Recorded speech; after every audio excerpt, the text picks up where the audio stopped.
So, good evening, viewers. I'm here today with Cuck Philosophy, or the YouTuber behind Cuck Philosophy, and we're going to be talking about a variety of things.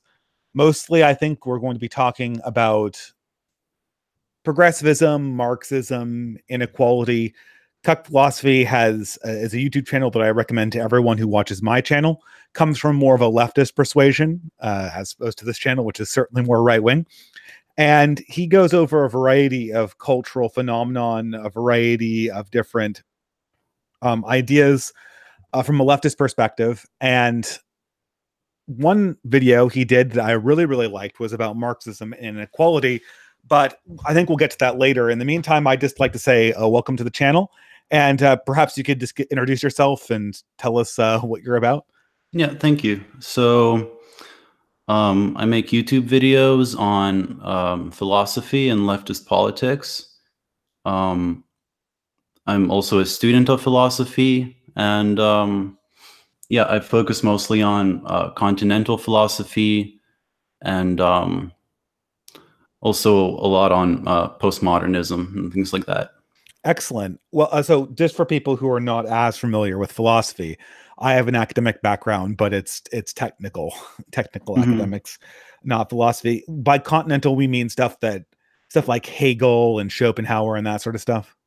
Yeah, basically, it's like more philosophy that comes from France and Germany, and it's contrasted with more like Anglo-Saxon philosophy, which is more sees itself as like an accessory to science and uh, sees its main goal as basically the um, analysis of language and making words more clear and rigorous, whereas continental philosophy is more things like anything from existentialism to phenomenology to Marxism to postmodernism, things like that. Mhm. Uh, so, uh, so your focus on post. Well, actually, perhaps before we go on, so you're sort of a newcomer to the YouTube scene. Yeah. What inspired you to start making videos? Um, and do you have like a mission for the channel? Something you're really intent on exploring? Um, well, I just had this idea for a long time to just start a channel on politics and philosophy, and um, I don't know. I just thought it would be fun to sort of introduce philosophical ideas by applying them to pop culture and things like that. So the first two videos on the channel are like a Marxist analysis of Shrek, and then a Marxist analysis of Glitter, which is Mariah Carey's movie. um, I didn't I'm- actually watch those two, but I really yeah. loved your analysis of world music, which is long. As somebody who likes American folk music, I think you hit the nail on the head with a lot of your critiques of it. But I'm not going to steal your win there. Thank you. Everyone who's Um, watching it should go watch that one. It's good. But anyway, go ahead. So you're interested in just like basically taking cultural elements and analyzing them. yeah, I just try to sort of take philosophers who often ones that have very like difficult writing styles and are very difficult to penetrate, and I just try to make them as accessible as possible. Mm-hmm. And yeah, like the best way to do that is usually by applying it to something that people are familiar with. And that's basically my mission, is just introducing concepts. A lot of the stuff I introduce I don't even necessarily agree with, but I just like exploring those concepts. I think that's pretty good. And I'm sure this is sort of going to segment more into um our the meat of our conversation. I think one of the targets that you see most frequently appear on your channel is one that, well, this character is usually a little bit more popular in more moderate right wing circles as opposed to more reactionary ones or more traditionalist ones. But a frequent target of your criticism is none other than the I hate this word, the intellectual dark reb superstar Jordan Peterson. Uh, Yeah. might not be mistaken in voice from Kermit the Frog. Um, but in particular, I've noticed that what you particularly take issue with is Jordan Peterson's characterization of postmodernism. Yeah, that and Marxism. Mm-hmm. It's just that he's very popular, but for people who are well versed in either postmodern philosophy or Marxist philosophy, it is very clear that he's not very well versed in those topics, but he talks about them nonetheless. And a lot of people basically take his word for it. And I just thought it's important to sort of give another perspective. So, if you mind, what do you think are some of the things that Jordan Peterson is getting wrong about Marxism and postmodernism? Well, there's a lot. I don't know. Which one should I begin with? I guess Marxism. Well, you might be surprised, but I'll get into this a little bit later when we start segueing on to comparing our beliefs. But Yeah. I'm an anti-Marxist. I'm a reactionary. Yeah. I have to be. I'm quite vehemently anti-Marx, and Yeah. I organize against Marxist ideas because I think they're anti-human. I am much more friendly to postmodernism, and I might explain that because I anticipate the answers you're going to give me. But perhaps we could start with your characterization of Marxism and then your characterization of postmodernism, because I think, obviously one precedes the other, right? Mm-hmm.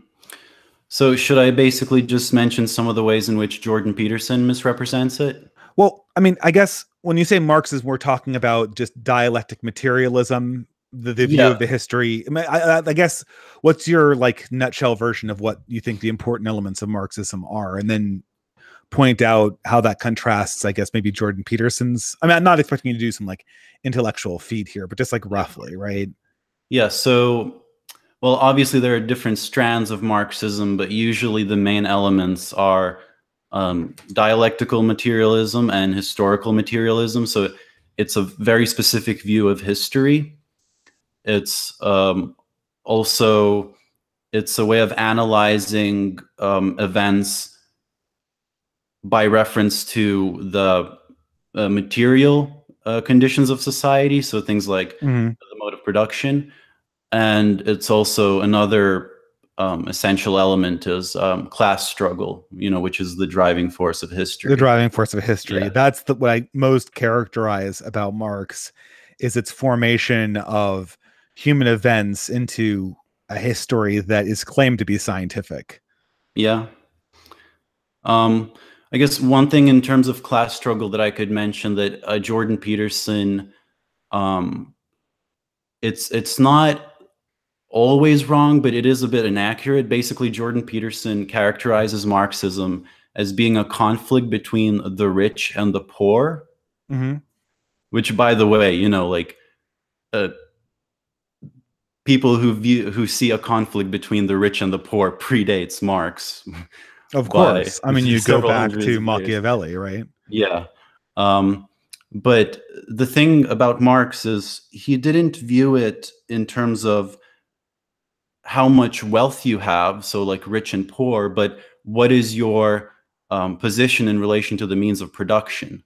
So you could technically imagine a proletarian person who, say, won the lottery and is now rich, but nonetheless, unless he invests in capital, he will remain proletarian. So it's not so much the amount of wealth you have, but the relations you have with the means of production, which determines your class interests. Oh, I certainly think that's true. But just to give the devil his due, I'm not really a big Peterson fan. But isn't that kind of correlated, right? I mean, it's kind of there's some examples where it's not the same thing.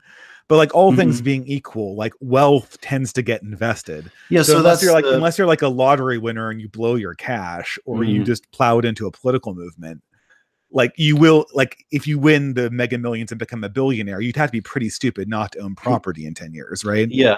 But, well, that's the thing. The rich versus poor, it's kind of a generally sort of working definition, but it's not something that's essential or unique to Marx. So I think that's kind of a mistaken characterization, because, Plato saw a conflict between the rich and the poor, but obviously that didn't make him a Marxist. Well, I mean, and I'm someone who's very sympathetic to class conflicts if we describe class conflicts in their pre-enlightenment. I think you see class conflicts being described by, like you said, Plato. You see them described by Machiavelli. Mm-hmm. My problem comes with the Enlightenment and the French Revolution. And Right. therefore, I mean, this is perhaps getting to my critique of postmodernism. We see these ideas, which I consider to be total misunderstandings of like liberty, freedom, and inequality. And these sort of they get superimposed on political struggles. And I agree with, well, I'm not going to sort of steal, your explanation of your own video. Mm-hmm. And I understand perhaps, Marx wasn't all about egalitarianism, but I feel like the things that come out of the Enlightenment that make descriptions of class struggle after the Enlightenment more difficult to talk about is we get these ideas of equality and liberty that are, and fraternity, which are misunderstood and opposed to each other. And we have mythologized religious versions of those things. And then we also take into this idea, my main critique of Marx, which is this idea that it's scientific somehow. And, I mean, like, is Marxism somehow more scientific than Theolyticles' version of history? I don't really think so. And so, all of a sudden we build these things into these systems, and I don't know if they really can, they really can bear the weight that's put on them, to be quite honest.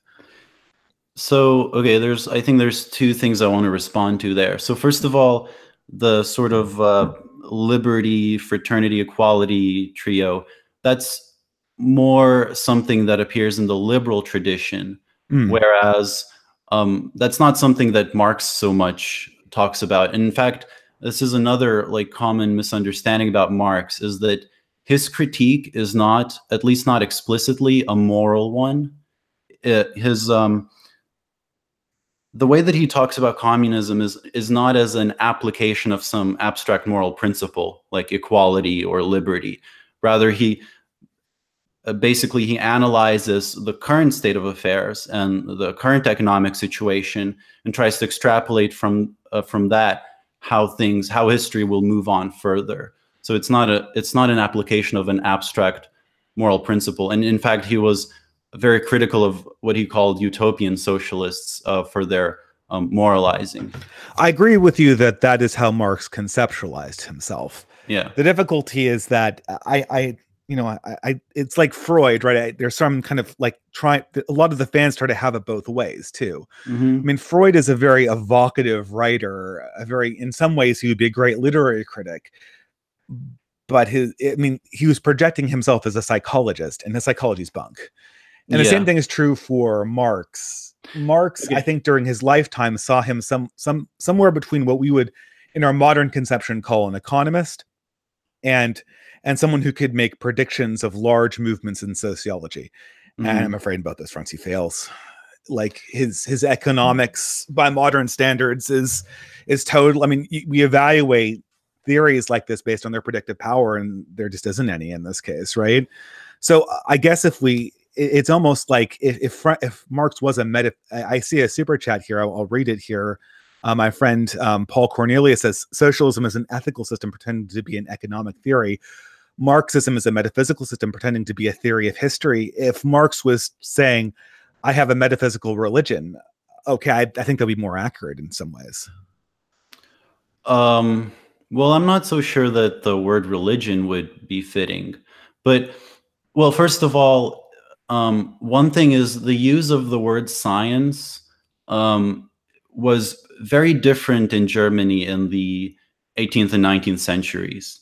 So basically, for example, Hegel called his philosophy a science when, there was almost, nothing really scientific about it. Science was almost used as a word to describe some kind of rigorous and detailed system. But this misunderstanding is not just on the side of Marx's critics. That's true. Marxists going into the 20th century used Marxism as a science, as a bludgeon, to exclude other ideologies from a discussion when Marxism was on the table. They'd say, your ideologies are ideologies, our views are science. And that has been frequently a bludgeon used against anti-Marxists. Yeah, and so like I'm not even strictly a Marxist, and I don't really agree that it's a science. Well, there's also, the whole debate over whether economics in general is a science. Mhm. Um, I don't necessarily agree that all of Marx's predictions failed, although I don't really want to go into this because I'd have to read up on this before talking about it a bit more. I mean, they Uh, would, you can always invent, I mean, they don't fail in the way that religious predictions don't fail, right? Like, like like the second coming hasn't happened yet, and everyone right. always predicts the second coming is going to happen, and it technically no that prediction hasn't failed really, Yeah. but the individual people making these predictions in any kind of sense that we could hold them to account certainly have. Right. Well, it's definitely true that a revolution in the West did not happen as Marx thought that it would. Mhm. Um, Although at the same time, most Marxists today, uh, they have sort of further interpretations of Marxism. They don't necessarily just read the original texts and leave it at that, but there's a lot of contemporary Marxist economists who agree with some of the tenets in Marxism, but develop them in different ways. Yeah, I mean, I guess that certainly, I think, it's not that I can't find anything useful in Marxism. Hmm. I think some of its critiques of capitalism are certainly quite useful to me. And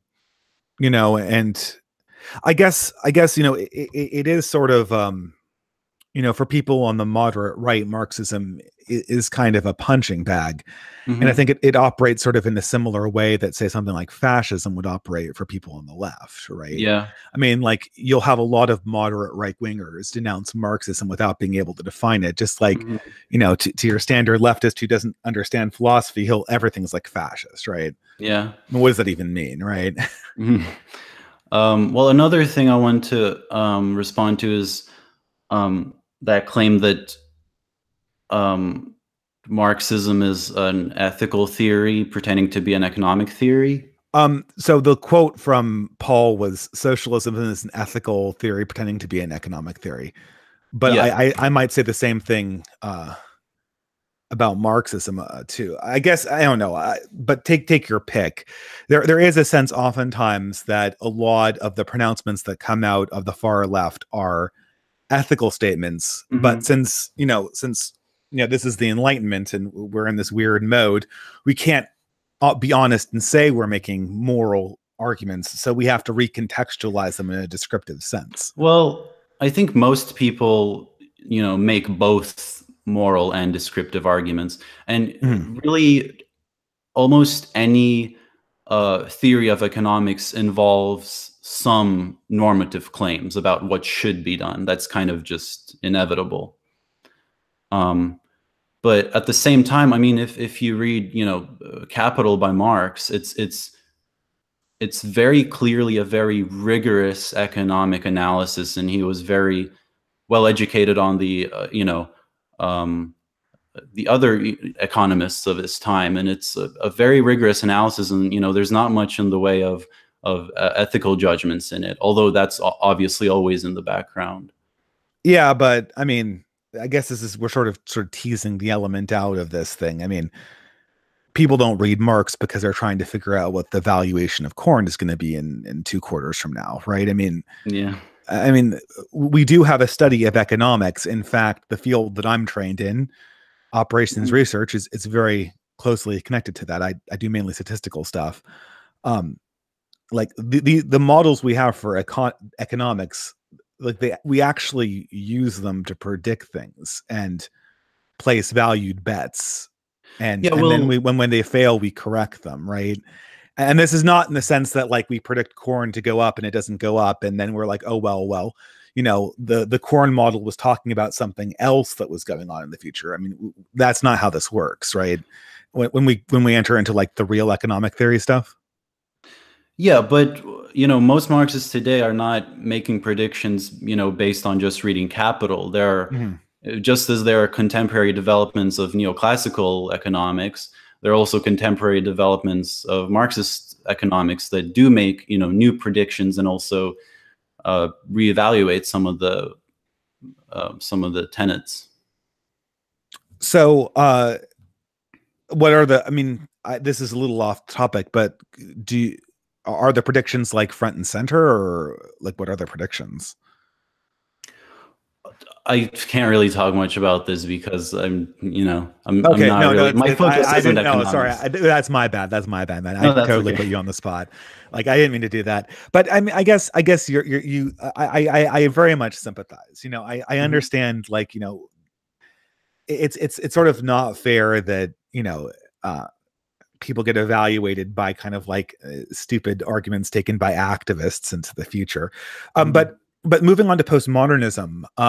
So how do you see Peterson's use of postmodernism being not very accurate? Well, I mean, there's honestly just so much. Basically, when he talks about Derrida and Foucault, there's almost nothing that he says is correct. And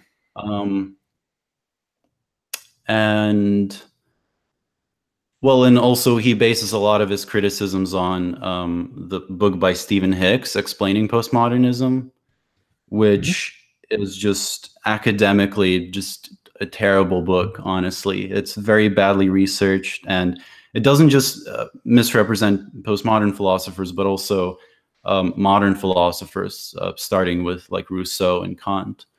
So what do you think is the core of postmodernism?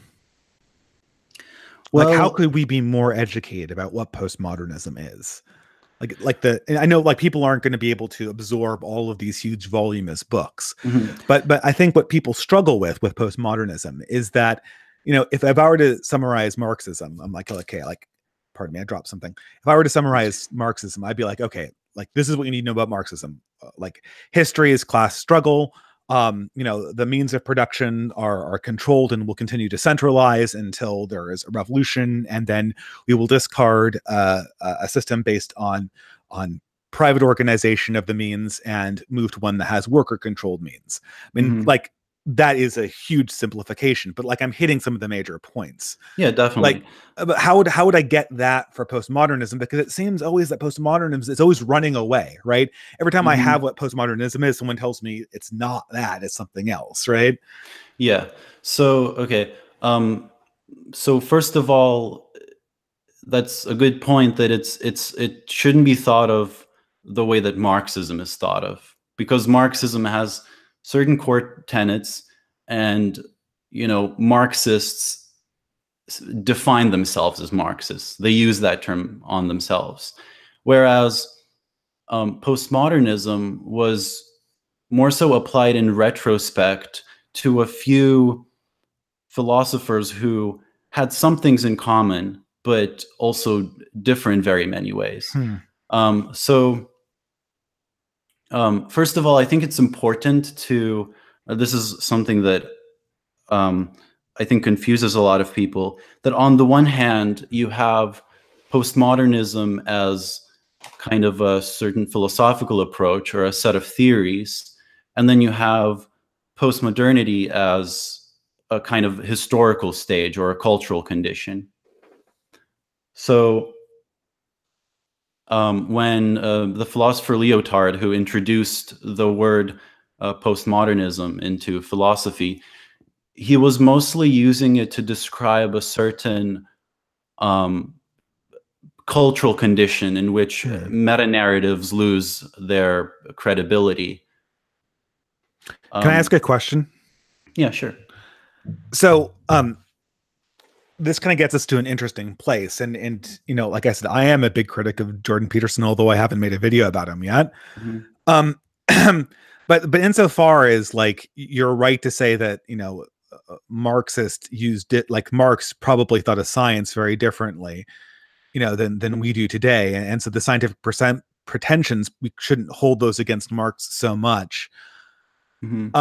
But, you know, but then again, you know, Marxists in the 20th century, they used the scientific pretension like a bludgeon. If postmodernism is as vague as we're saying, isn't it possible that Jordan Peterson, if it's such a vague category, Isn't it possible that the pathologies that Jordan Peterson speaks of are manifest in some particularly bad examples? And then he's pulling those examples out, criticizing them, and then assuming that that pertains to this vague category. I mean, this if the category is so vague, that could happen all the time. And so Jordan Peterson's mistake might be very understandable. Right. Well, that would be true, but the problem is that when he does talk about postmodernism, he talks about specific philosophers. So like Derrida and Foucault. And if you're talking about specific philosophers, then that vagueness isn't so much a problem. And then you do have to represent them accurately. So when that's an excellent point. But so if we were to talk about the ideas of Foucault or Derrida, would you consider, you said you have this direct interest in postmodernism. Yeah. Do you mean that means that you are, I don't want to say follower, but you find that these ideas are very useful for understanding how politics and culture are going into the future? Well, I think so. I think they're at least insightful, and there's definitely something to them that sort of speaks to the condition that we're in. Mm-hmm. What do you think so what do you find is useful from these philosophers? Well, in general, when it comes to philosophy, it's kind of can be difficult to talk about usefulness because it's more so a matter of analyzing things and sort of getting a better understanding of things. And what postmodern theorists, I think, give us a better understanding of is sort of the condition that we entered around the mid-20th century with the decline of meta-narratives and things like the rise of media and communications technologies, which changed a lot of the ways in which we interact with the world and the way we see it. But like in what, I don't know if this is something that is easy to do, but I'm tempted to ask, like, specifically how. Well, again, this depends on which theorist you talk about. So, for instance, Lyotard talks about the way in which, whereas in the past, all these different fields of study were sort of connected and unified by a meta-narrative that legitimized them. Today, we have this crisis of legitimization, and basically, it's a way of trying to understand how all of these different fields of study now interact, given that there's no longer a meta-narrative to unify them. Perhaps I can sort of introduce my own view on this here. So my own view on this is as follows. So I think that the Enlightenment essentially, in addition to coming up with some good ideas about empiricism, introduced a number of huge mistakes into how we think about politics and human relations and how to model human behavior. And a lot of these mistakes were based on the fact that by the time the Enlightenment kicked up in earnest, Christendom, or Europe, had reached such a height of cultural power that it was more or less unquestioned. And so implicit assumptions about how society would operate that were really only operative inside Christendom, and assumptions about what was good and wrong that were essentially Christian or European assumptions, got taken on as if they were universal. And as you were saying before, certain meta-narratives about how society was structured and how civilization would be, what was up and what was higher and lower in civilization, were embraced. And from this, we started getting all of these weird concepts. And I mentioned the equality, fraternity, and liberty concepts that came out of the French Revolution and humanism. All of these concepts, well, they're self-contradictory. They have no metaphysical basis once you step outside of a bunch of cultural assumptions. And they always seem to sort of point something outside of themselves in order to rectify the contradictions. A great example is like freedom for what? Freedom against what? I mean, we have any number of constraints in our society. The idea that like freedom can just be autonomous and it can devour everything is ridiculous. Or equality. I have never, you did a video on this. I've never met a person who thinks that equality is good in the absolute. It's always, I want this specific thing equal because I'm somehow at a disadvantage. But the reason why these were appealing, again, is because we were imagining freedom, equality, and fraternity to exist inside this narrow cultural context. Now that we're sort of moving out of the Enlightenment, we're pushing out of this space where Christendom was eternally dominant. All of these assumptions that the Enlightenment relied on are fading away. And so 99% of these Enlightenment ideas are just trash.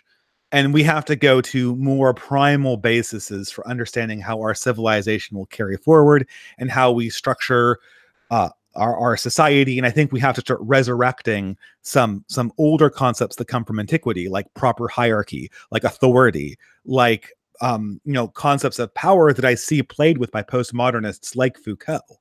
And I think here is where sort of the reactionary theory, and maybe I am not an expert on progressive theory. Maybe there's a meeting or a dovetail here. Well, so that account you gave of the Enlightenment, that's definitely shared by a lot of postmodernists. Obviously, where they differ is, they don't think that the solution is going back to some older ideals. Well, yeah, but did I use that formulation, or are you superimposing? Like, are you assuming that I'm trying to go back?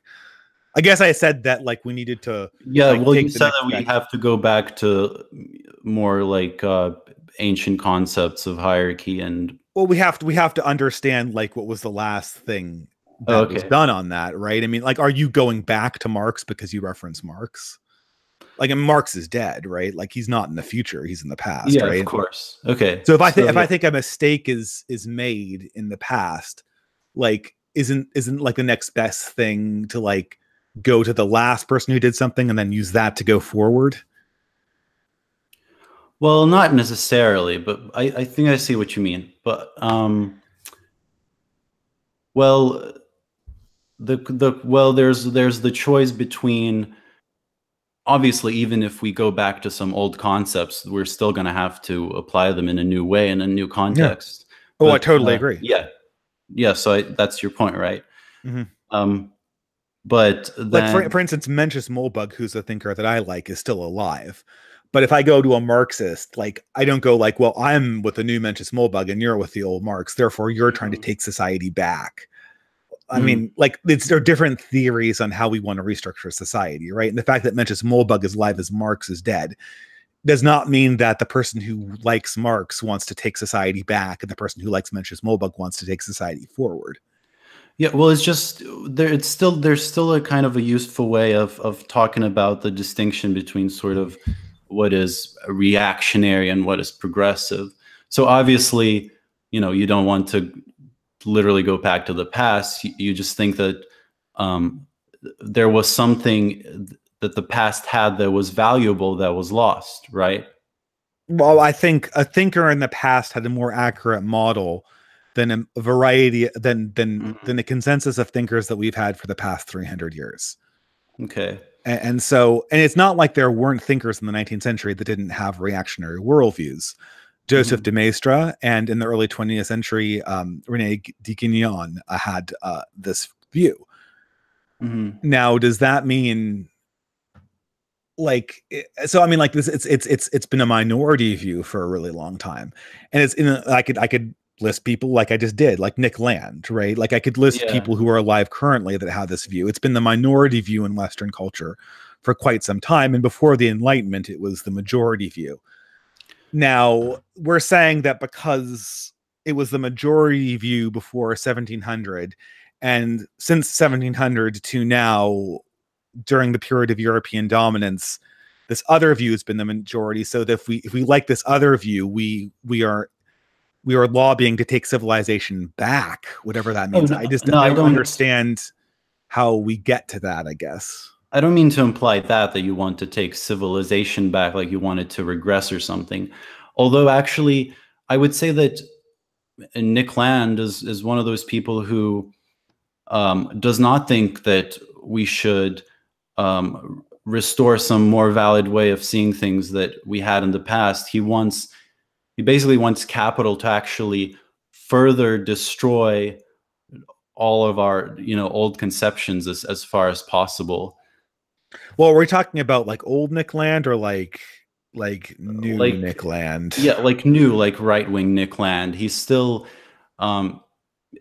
he's still in this part of the divide where he thinks that there's no going back, that we have to sort of push even further into this process of abstraction that capitalism is bringing. Yeah, I agree, but my reading, and it's been a long time, was that he had huge reservations about some new developments, such that people had to be selective about how this was handled. Yeah. Because he's the, I mean, am I missing this up with another person? He was the person who is afraid of just humanity itself being melted down by liberated technological progress. Well, he wasn't afraid of it. He wanted that. Well, I don't know. Maybe our readings. Again, it's been a while since I've read this. I mean, if you want to, well, anyway, I mean, like, but is that the goal? I mean, this is the thing, right? Like, maybe I'm misremembering this, but this was a precaution as well as something that Nick Land was talking about. We had to push through, right? He actually explicitly said that he views sort of politics in terms of the means of production being emancipated in spite of humans, basically. But that gets you to sort of like, that sort of gets you to like a robo-Leninism, though. Kind of. I mean, well, yeah, it's he basically wants well, not exactly a Leninism, but basically sort of authoritarian free market capitalism with like a elite that's enhanced with technology and things like that. Well, you're right. Perhaps I'm misremembering exactly, Nick. See, the thing is that I was properly able to list off what Nick Land descriptively listed as the future, but maybe I mischaracterized whether he was emotionally positive or negative in his proscriptive stuff. Maybe I'm misreading Nick Land proscriptively, even though I seem to be reading him correctively descriptively. Yeah, so but maybe okay. I can revisit that. But in that case, it seems to me like, if that is indeed the case, then is any opposition, is any loyalty to humanity, period, like a reactionary attempt to go back to the Middle Ages or all this stuff, right? I mean, that seems to be the implication if we take this seriously, right? Well, I mean, maybe Nick Land would say so, but I guess that he's not so important to the discussion right now. Well, I guess, but to me, he is, because a lot of times when I talk about reactionary ideas to progressives and point out that we have similarities in what we're trying to achieve, I get this, well, I call it argument from analogy, that the reactionary critique by going back to history and go like, look, these people understood our problems better than the people that you learned about in high school and that have been popular for the last 300 years. They're like, you want to take us back. I mean, I don't like that sort of, it's become this sort of thought terminating cliche. And if we're saying, and my question is always, what do you mean take us back? And if take us back is like any opposition to the patterns that have been carved into our history by techno capital, then I do want to ask, is any defense of humanity, any defense of the human against the machine, an attempt to take us back in the way that progressives mean it when they're trying to ignore reactionary ideas? Yeah, well, when I said when I said something along the lines of going back to some older ideals, I don't mean that as sort of a negative value judgment, like you want society to regress. I just mean that there's sort of this distinction where postmodernists, they think that Enlightenment values are essentially failing, but they also think that pre-Enlightenment values would fail just as well, and that we need entirely new ones.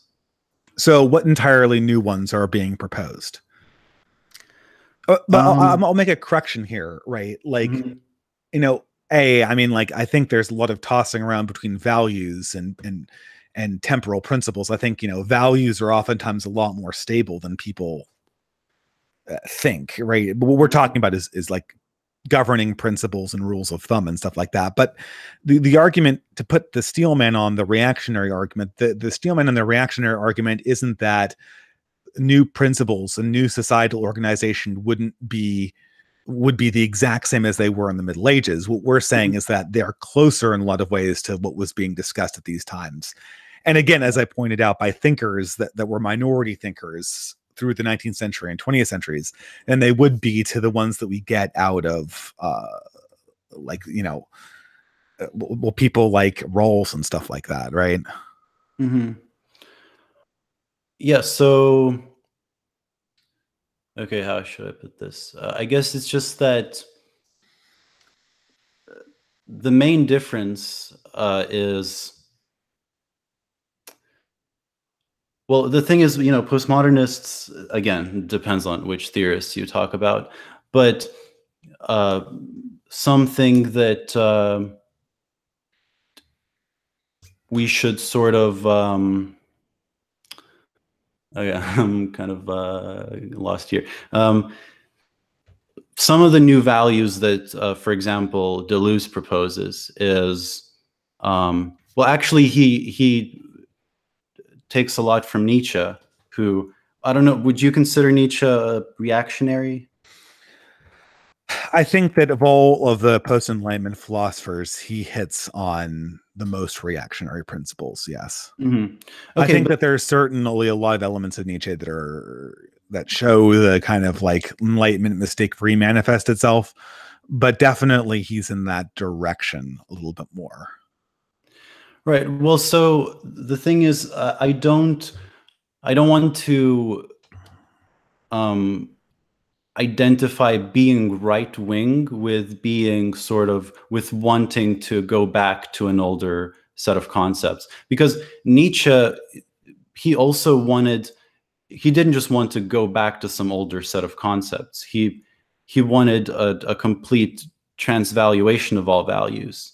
And even though he had more respect for the sort of ancient Greek values, he still believed that it's impossible to go back to them the way that they were conceived of back then.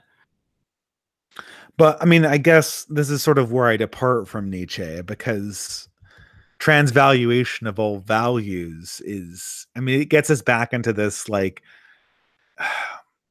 it just feels like these vague modern nothings, right? Like every actor has a value system to act. Computers have value systems, right? So if I were to take even an algorithm that was attempting to optimize a particular problem, like the optimization algorithms that I write, like what does it mean to transvalue all valuation, even in that context?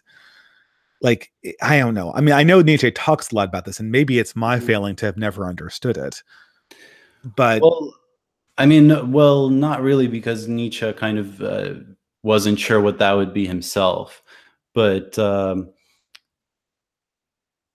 then how much is it anybody's fault for not applying it, right? Well, yeah, it's more of like a call to I guess sort of just reversed current trends, but not necessarily in terms of going back to some older set of ideals.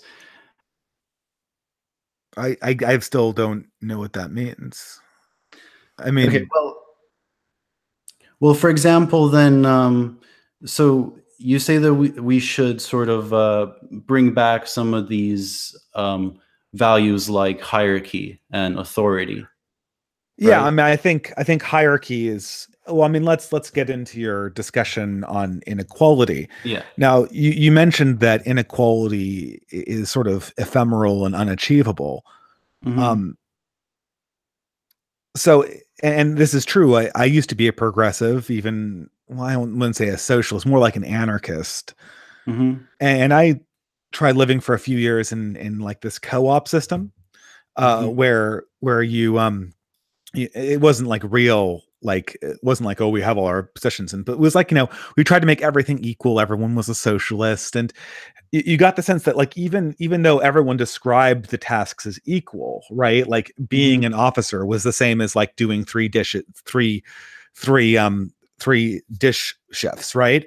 Hmm. Natural hierarchies eventually started developing, Yeah. and people talked about this a lot for people who were interested in doing like total equal stuff, total equality.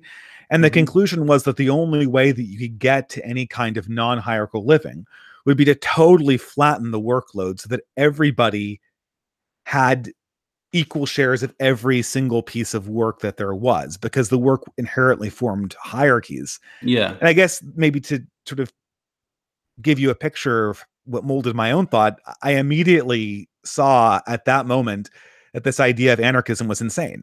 Not only would total elimination of division of labor destroy any kind of economic efficiency that we've had since the end of the Stone Age, it also would lead to instant human squabbling, because at no point would anybody's business not be everyone's business. So like there literally be a political fight over everything. And Hmm. it just seemed like that would be like a recipe for hell. So at that point, when we acknowledge that equality is ephemeral, we acknowledge that non-hierarchy is also ephemeral. And so now we're not talking about getting rid of hierarchies, we're talking about what are just and unjust hierarchies. Guess what Hmm. that sounds like? That doesn't sound like post-enlightenment anarchism thinking. It sounds like Plato and Aristotle, right? They Yeah. address Well, this. Post-enlightenment progressives really don't. They talk about getting rid of them, which, in concept, if we see the consequences of what you point out about equality, we have every reason to believe is not an actual thing. yeah. So, well, the problem is, as I pointed out in the video that I made on Marxism and inequality, is that even if people don't specify it, they always mean equality in some given respect. I mean, they have to specify. And if you look, for example, at, what do people usually mean? How did sort of egalitarian discourse develop? Um, it was often equality in the sense of equal natural rights. But that sort of, natural rights theory isn't really that widely adopted anymore. So I don't think there's much use in trying to apply, just equality as some kind of abstract goal. And But does that not also imply that you cannot apply non-hierarchy as some kind of abstract goal? Because won't inequality naturally lead to hierarchy? yeah, well, I don't. If we're talking about hierarchy in the broad sense, then I don't think it's possible or desirable to abolish hierarchies. But then again, it's, the question is what kind of hierarchies. So, um, there's like a hierarchy between a student and a teacher, or like a newborn baby and the people taking care of it. So, those have to exist. But um, the same question could then be sort of asked um, about hierarchy as an ideal. What specifically do you mean by hierarchy? What kind of hierarchy? Because obviously not all hierarchies are good. But there are good hierarchies, is what you're Yeah. saying implicitly. Yeah, I agree with that. Okay, but I to me, this concept of acknowledging that some hierarchies are good, I could be wrong, but I found that there was a lot of resistance to acknowledging this on the left.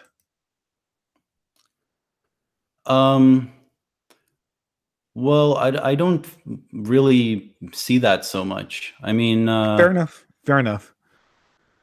yeah, it's just that usually when people talk about, just as when they talk about equality, when they talk about, non-hierarchy, they're still talking about it in some given respect. And so this is why I don't see that much of a value in explaining your political position in terms of very abstract principles like equality or non-hierarchy, but then I would apply the same to hierarchy as an ideal. To me, that just doesn't really sort of point to any specific set of policies. I mean, maybe I could give you an example about how, I mean, I don't know. See, the thing is, I have no idea. Like, I have no idea about what your temporal political persuasions are, but I'll give you an example. So let's take heterosexual, biologically reproducing a family. Hmm. Now, in an in a heterosexual, biologically reproducing family, the woman is going to be pregnant. The woman is less strong, just physically. We know this Hmm. from biology. It's a scientific fact. This is going to create a power asymmetry where the male member of the family is going to be the element of the family that is going to be interacting with the outside world more, and the female is going to be taking an interior role. Now, the reactionary traditionalist perspective of this is how can we acknowledge that this hierarchy will exist, support the family, and make sure that justice is given to the woman and justice is given to the man. Whereas the progressive one, at least in its feminist incarnation, is that we need to deconstruct this hierarchy. Even though it exists, we need to act like it doesn't. Or say that it shouldn't, even though the inequality natural into this institution will create this reality. I don't think that's necessarily accurate. I mean, uh, I think the progressive position is more so that we don't have to um, sort of limit all family structures to being heterosexual, biologically reproducing family structures. But that If it is wasn't one, but that's not the question I asked, though, right? Like I said that inside this particular arrangement there's going to be this natural inequality, and this will result in a natural hierarchy. yeah, and I agree with that. But again, it's always inequality in some respect and hierarchy in some respect. But I'm pointing to the fact that the I don't know, the left reaction to this natural inequality and natural hierarchy has been attack the institution that generates it, not how do we make sure that the institutions we have on the outside foster this in a healthy way. Well, um, we have to be clear about what is it exactly that progressives are attacking. It's not necessarily um, well, I don't think progressives disagree that if you take hierarchy in the broad sense, that um, a sort of a heterosexual biologically reproducing family will have some kind of hierarchies. I guess, I mean, we can. I'm not trying to nail you here, but I mean, Of course. to say that the left hasn't made this a central focal point of their sociological critiques on things is ignoring a huge swath of if not theoretical leftist work, certainly the mainstay of practical leftist political organization. Well, no, I think the problem that leftists focus on is not necessarily the natural inequality that arises in a kind of traditional family, but the very fact that people might be forced to live in a traditional family structure. So you're saying that there's never been a critique of the power relations inside the family structure of people who've taken on heterosexual family roles from the left. Oh, well, there have been, but they don't. At least the ones I'm aware of, they haven't sort of. What they attack is not the fact that a pregnant woman will have a certain position in the family. It's more so, how, for example, housework is divided. Mm-hmm. There's a lot of other critiques that leftists make of the family structure. But the housework is divided. That getting down to the natural inequalities and natural hierarchies, right? I mean that is a different form of the critique, right? Well, but then We're not admitting it, right? Like it's like saying that, like, well, I'm the leader, I'm the president of the co-op, I'm going to be off on my meeting, and then the dishes will get done by the people who aren't on the presidential committee because I'm at my meeting.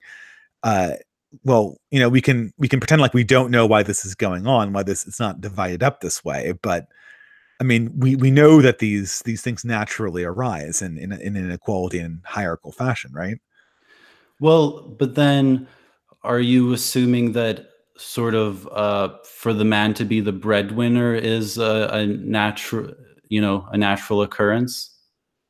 Yeah. I think that just sociologically speaking, yes. I mean, correct. Am I missing something here? Have we seen that not to be the case in large civilizations, like large civilizations that are highly organized post-agricultural? I know we have counterexamples in hunter-gatherer societies, but have we seen like counterexamples inside, like prior to the invention of mechanized labor? Have we seen counterexamples in post-agricultural societies? Well, but I mean, I'm not sure how to approach this. Well, I mean, when you say natural, I mean, I think we mean like it emerges from circumstances, right? Yeah, but then so you're not contesting that this relationship emerged from circumstances that were not intentionally engineered.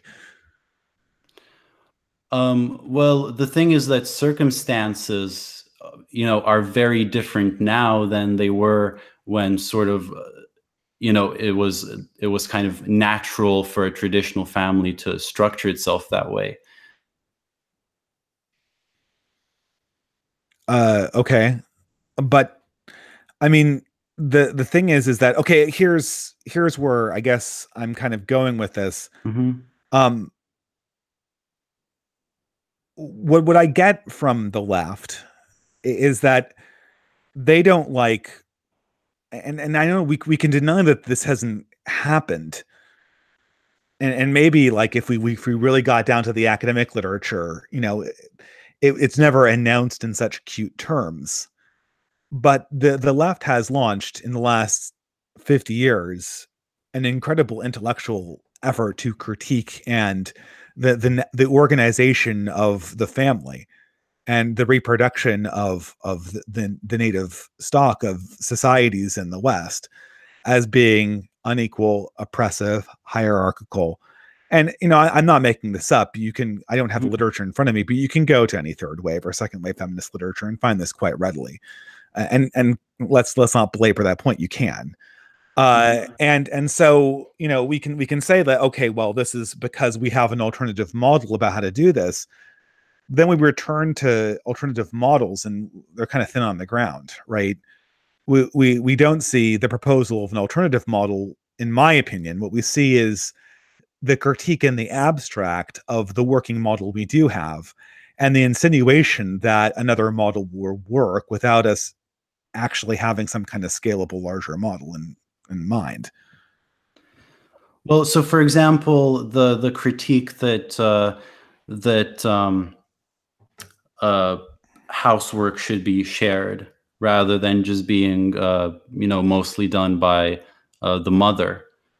Um, is there something sort of unnatural about uh, the the housework being shared I don't with the think father? the division of housework is the purview of people that are designing larger institutions in society. I think what the society is going to people are going to divide the housework up the way they are. And the society needs to make sure that men and women are raising the children that they produce sexually, and that these children are being incorporated into society that will carry itself forward into the future, that will essentially reproduce itself to a survival level. That seems to be society's interest. I don't see why public intellectuals need to get involved with division of chores. Okay, well, what about when the mother in the family is not pregnant? What's in that case? What do you mean? I mean, well, like because I you don't. say that. I'm critiquing the entire question. I'm critiquing the fact that that there's some kind of societal question that needs to be answered macrocosmically about how this is handled, right? Certainly, this can be something that religions discuss, that individual localities come up for themselves, right? I mean, do like professors need to hold forth about how couples manage their time? Maybe I'm missing Oh something, well, but you know, no, well, have there been sort of macro uh, alternatives proposed by the left to? Isn't it more so that well, there've been people macro, are? but that's my thing. There've been macro critiques, but not macro alternatives. But isn't the point more so that people are encouraged to choose more freely the kind of family structure that they want to have? I don't understand what freedom means. That's one of those concepts that I mentioned at the beginning that's sort of derived from the Enlightenment. And Okay, well, I mean, we don't have to use free that, for but what, right? I mean, like, it's true that, like if a couple is married and they have three kids and then they break up and cause harm to their children by getting a divorce, is that an act of freedom? Well, I guess it has allowed for more choice on the part of the parents, but it's caused a decline in freedom in a lot of ways, a decline of well-being in their children. So I'm not so sure. I'm not really comfortable, like, enthroning that with this concept of liberty, right? This decision yeah, yeah. to Well, destroy the family. I didn't mean to bring in the whole liberty concept, but Well, but uh, that's the problem I see in modern progressivism. I mean, see, we're seeing these Enlightenment ideas sort of smuggled back in through the back, right? yeah, but the so for example, well, the traditional family as you view it, is it basically a mother and a father and then children? No, it's an extended family relationship that works out like a tree. But is that a historical universal? It's well, universal is sort of a misnomer. There are no human universals. Period. Yeah. You'll always there are like I dare you to find one. Right, I'll be able to find Mhm. some exception. The concept of an interrelated family, like I described it as a family tree. I mean, you can find hunter and gatherer societies that critique this, that destroy it. To my knowledge, there are no civilizational organizations of humans that don't have this as their core. So Mhm. practically speaking, yes. Not that you can't find cute counterexamples. Okay, so um,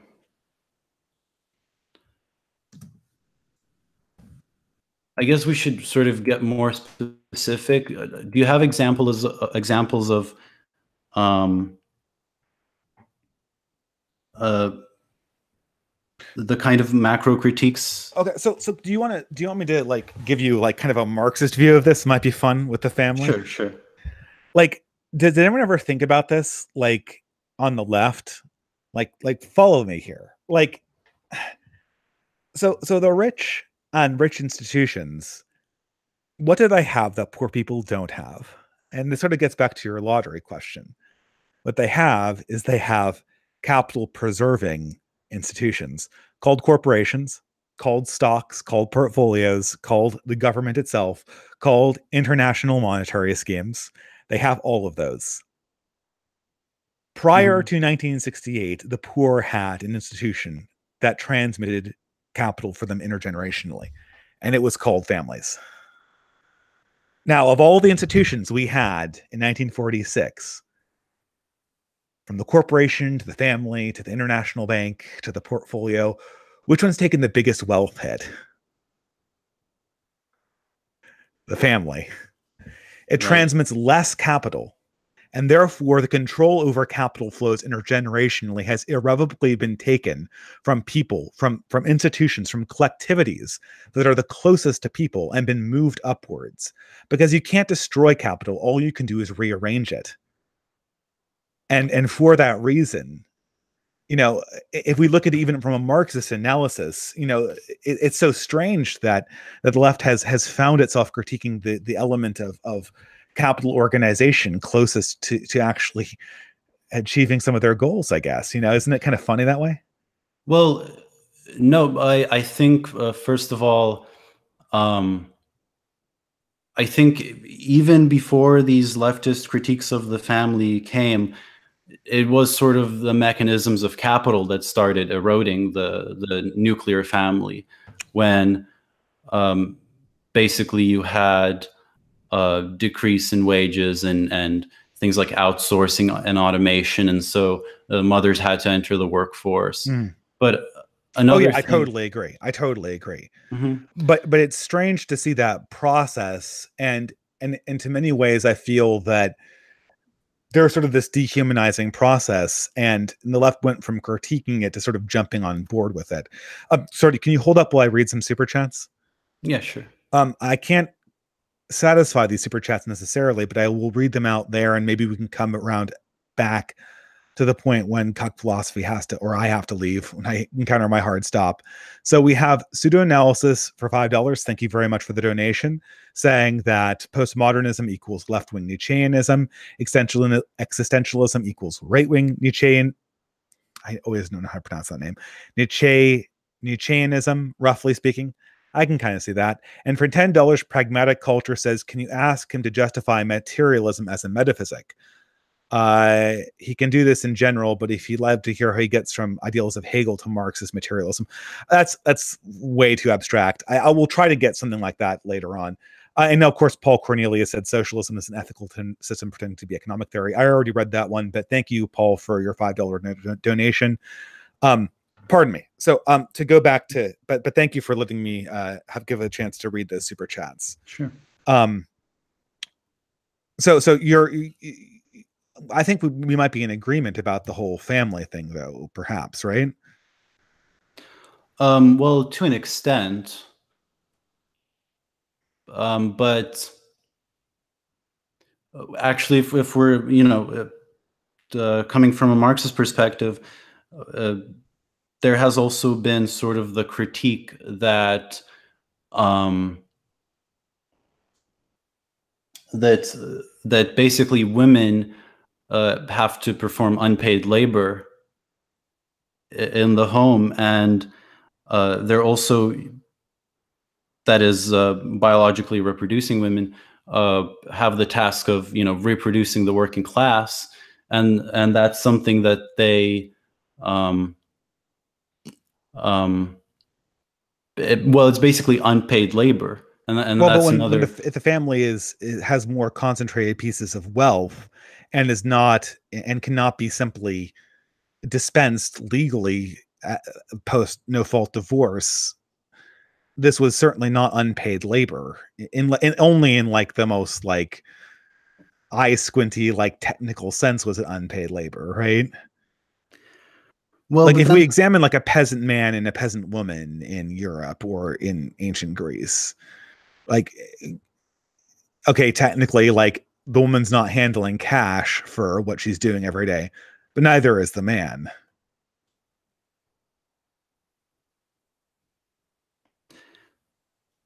you mean in like in what kind of society? Well, in any kind of society, I guess the idea is that we're a part of these institutions that essentially pay out to us. The family is one, the corporation is the other.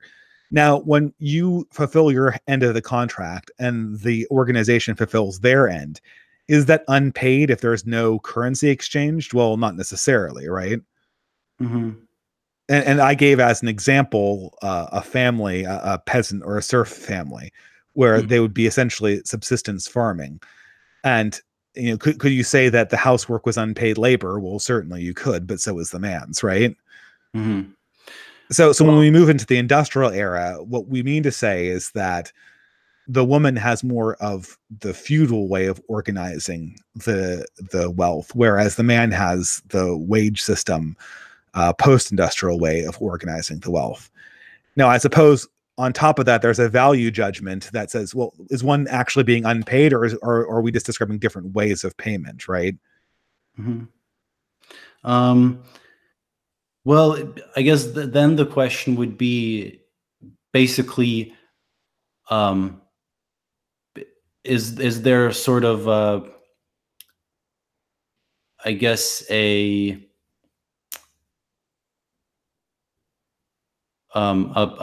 sort of power asymmetry in the way that this is being done? Well, sure. There are always And power asymmetries. That's what hierarchy means, right? yeah, but um, I mean, if there are always hierarchies, then there's always going to be power asymmetries. And this, so I'm sort of returning to this notion, like it, is the goal to get rid of hierarchy, and can you even? okay, well, yeah, I'm not saying that, but um, I guess one thing is I'm not I'm not sure if I'm sort of trying to defend something that I don't necessarily believe in. Mm-hmm.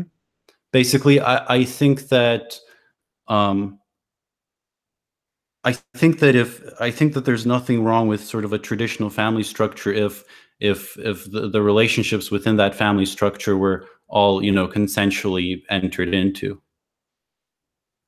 But they're not. They never have been. The children haven't consensually entered into. They had never consented to being born.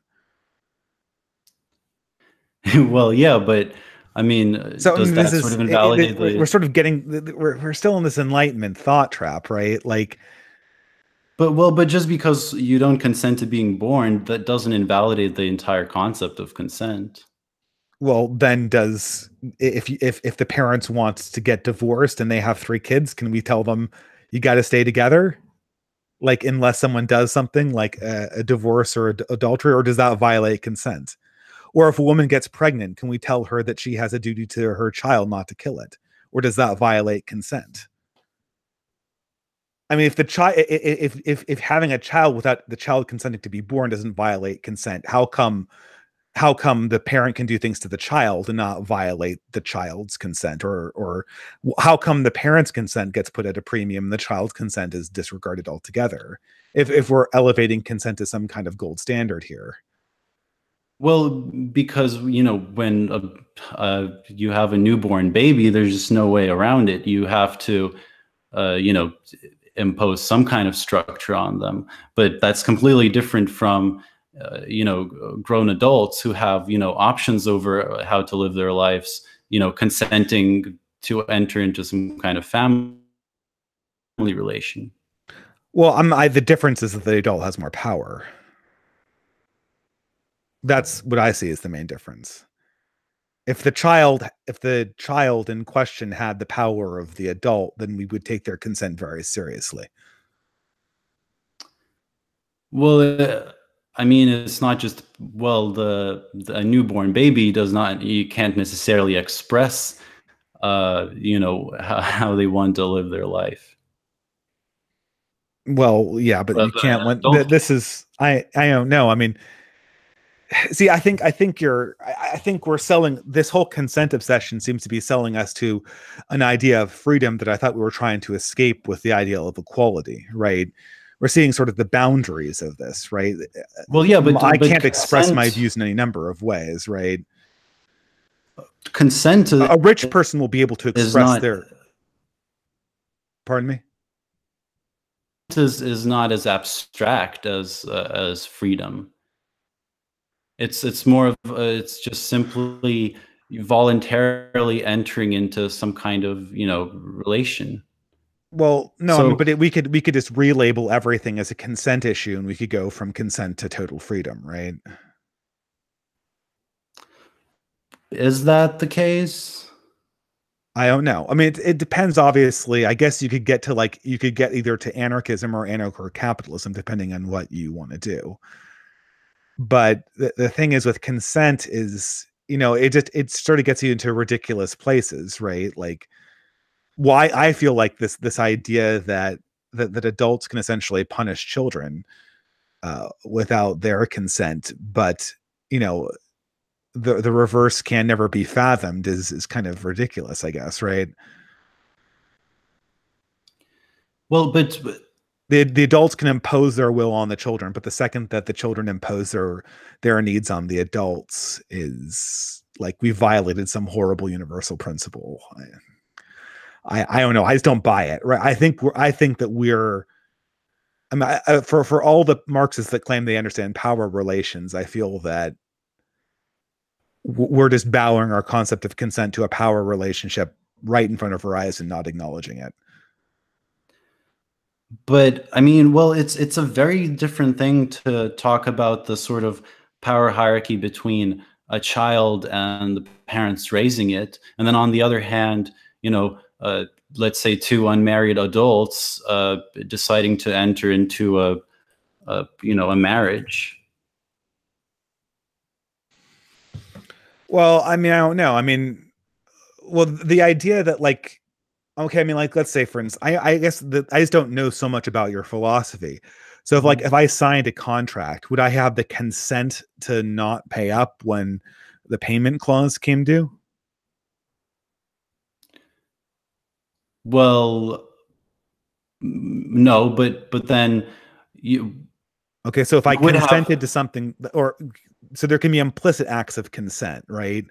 So Well, like, no, but it's not implicit because you consented to enter into that contract in the first place. or let's say I go to a casino and I put the chips on 31, and then when I lose, I go, well, I consented to win, but I didn't consent to lose, right?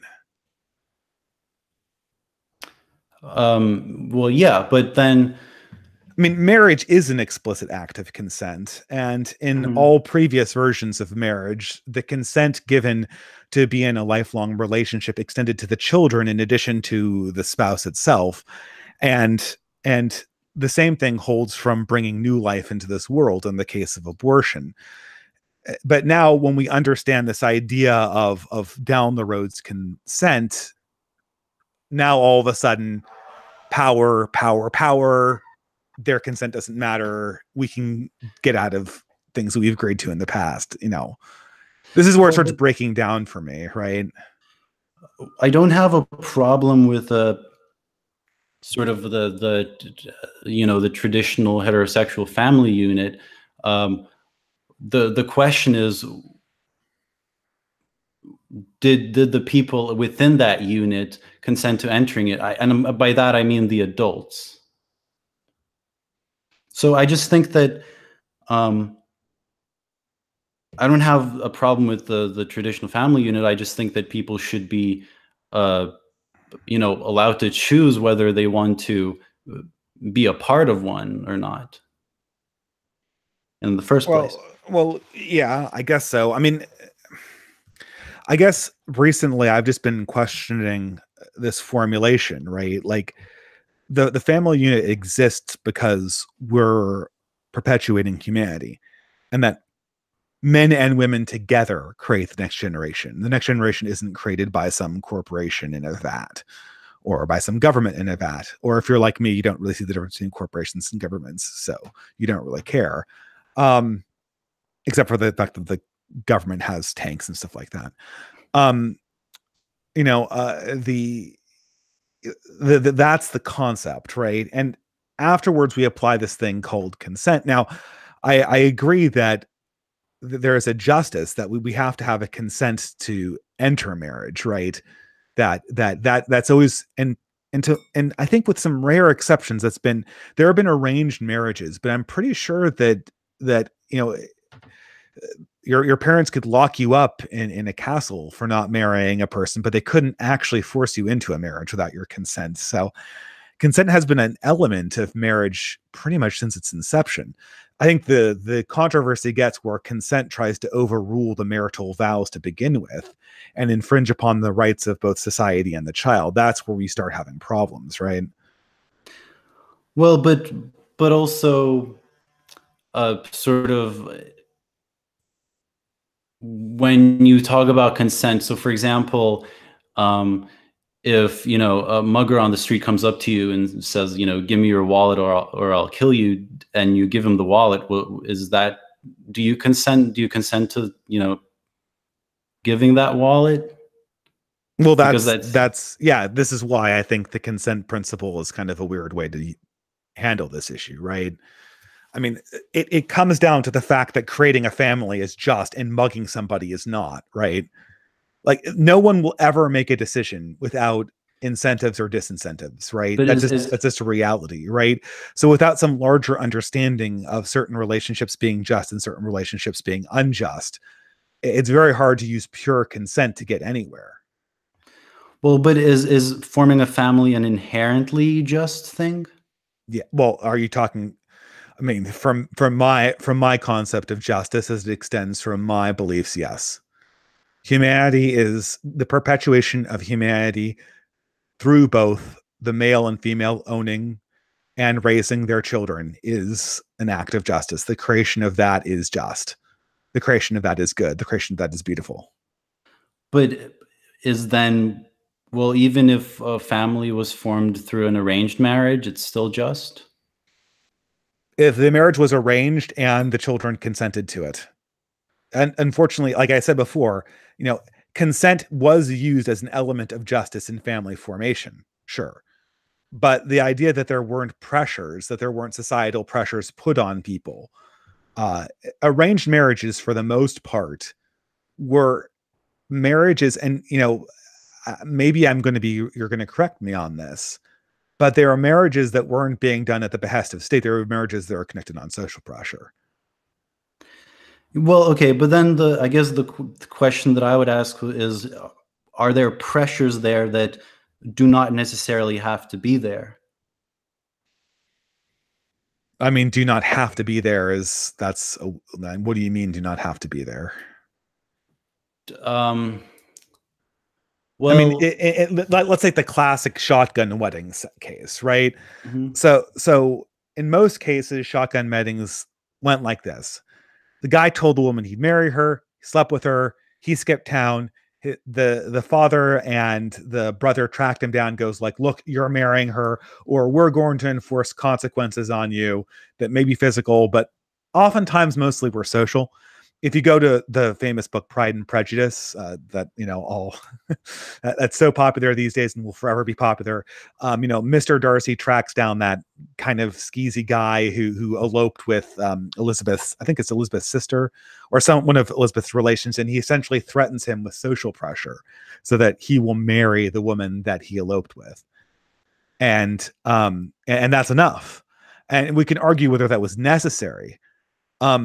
Certainly for the project of ensuring that children are raised by both their father and their mother, and that both our father and mother are there to raise them and to impart wisdom, that it could be necessary. And it could be necessary to have that standard.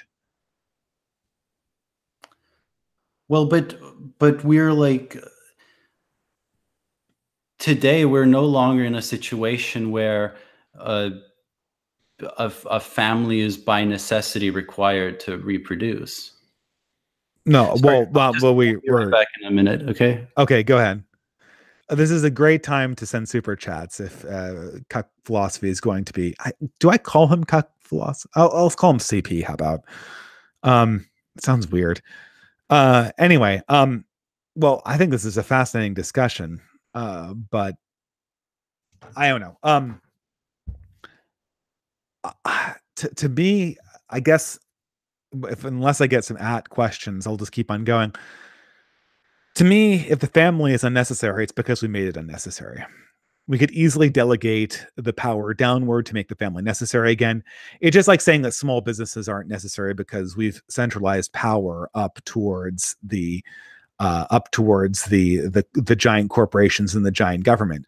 Or maybe humans are unnecessary. Like, you know, a lot of workers are unemployed because we essentially have an economy that doesn't need them. Does that mean that they're unnecessary? Well, I guess you can conceptualize it that way. Maybe all these people are useless eaters standing in the way of Skynet. But I'd like to think that, or I'm hoping that people will agree that humanity itself is something sacred that we need to preserve. And in that sense, I don't see how we're going to bring children to this world that aren't through both their mother and their father. Because the alternative seems to be that these women will raise the children. But I'm sure I'm going to be repeating this for CP when he comes back. Anyway, why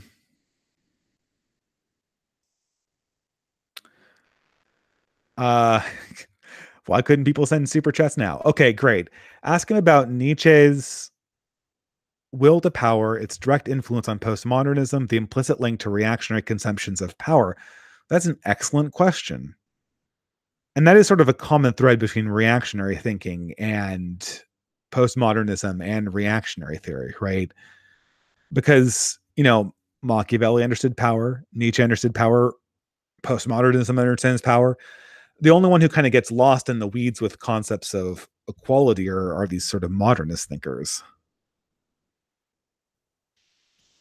Okay, I'm back. Sorry about that. Okay, so I'm just going to sort of rehash what I was saying. Mm-hmm. I agree that you could call the family obsolete in the sense that we have constructions that can do without it, right? And but my question is, the family is only obsolete if we consider the goal of having a new generation of humans raised by or men and women raise the children that they produce sexually to be something that's obsolete. We could also say, for instance, call workers displaced by globalism and automation unnecessary. We could call small businesses and democracy supplanted by corporatism and global governments that's not accountable. We could call those old systems of democracy to be unnecessary. And at some point, and under the Nicklandian conception, maybe humanity itself will be unnecessary. But my assumption to say that the family is a good thing presupposes that humanity, and a humanity that with both genders reproduces itself, and that with investment from both men and women raises the next generation, is a good thing. And if we assume that men and women working together for the common support of humanity is good, then the family as a corporate institution is necessary, because I do not think that we've developed a way to raise children for men and women to raise children that's better than that. All we've come up with a way is for women to raise children and for the corporate and corporate controlled government to support them in that endeavor, sans men.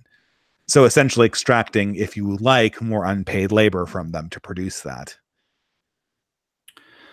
Well, the problem I have with that then is, so for example, you think that arranged marriages are just? I think there are situations. Well, again, I've already clarified that this arranged marriage thing is vague, right? Mm-hmm. I don't think that you cannot force anyone to get married without their consent.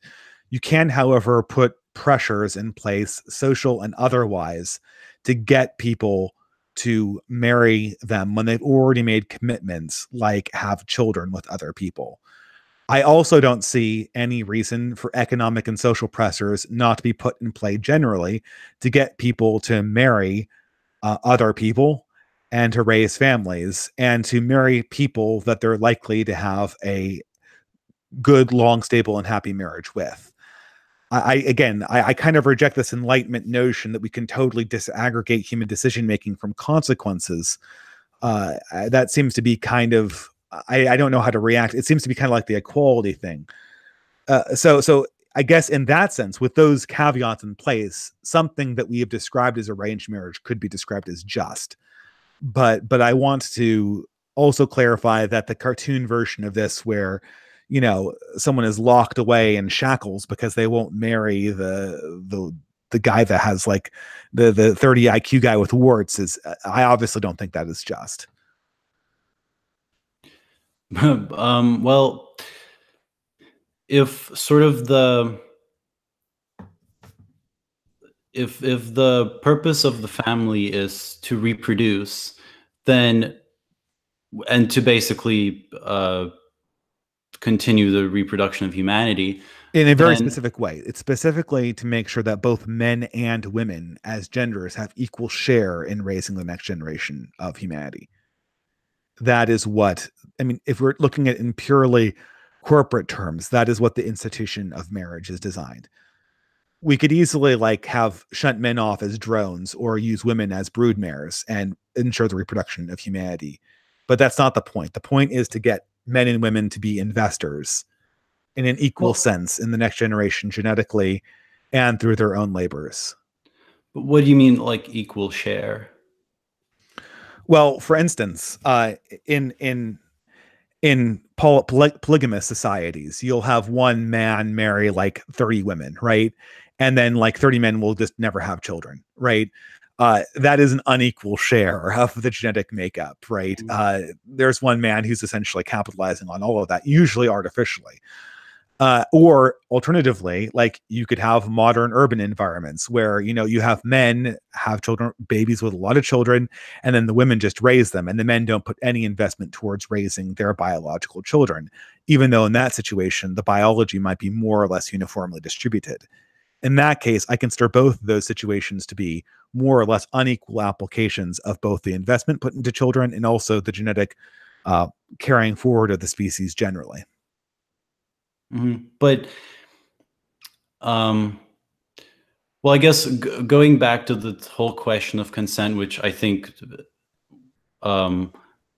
that's sort of what's important to me. I don't have a problem with the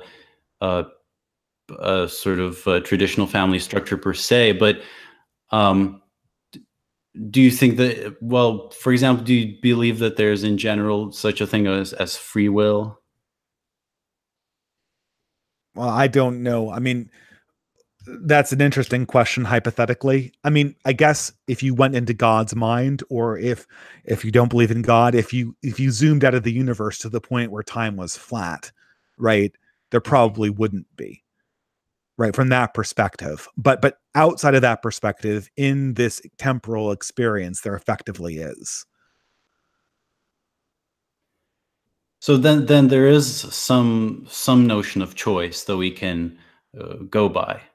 Yeah, oh, of course there's choice, but the question, I guess, is do we have to organize social institutions so that they just, so even though we have, say, horrible effects coming from no fault divorce, because we have this mythologized notion of freedom and consent, we were like, okay, well, I guess we can't do anything about that.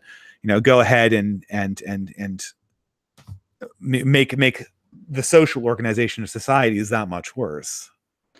But then you see the difference between the sort of, let's say, choosing to donate your money to some person on the one hand, and then on the other hand, that person coming up to you with a knife and forcing you to give them their wallet. And or the government is taking it from you, yeah. Sure. But there's clearly a gap there, and there's a difference in the nature of choice that is being made there. Well, yeah, because one is an illegitimate use of authority and the other one is not. I mean, like, let's take, actually, this is a fascinating thing. And this distinguishes, I think, reactionaries from libertarians quite well. There's a common, you must have encountered, you've been on the internet, so you must have encountered this trope before. It's really irritating right-wing trope, right? It's really, really right-wing trope where they have like a stick figure who's like holding a guy up with a gun, like obviously a criminal. and they're like, this is wrong.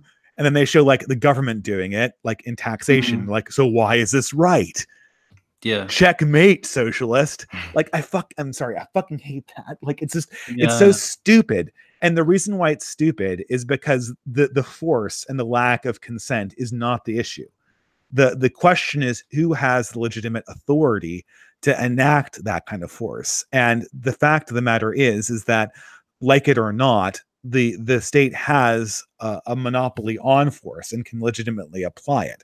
Now, I think that I think that obviously, as a Christian, as a Aristotelian or a Platonist, I kind of borrow from both those philosophers.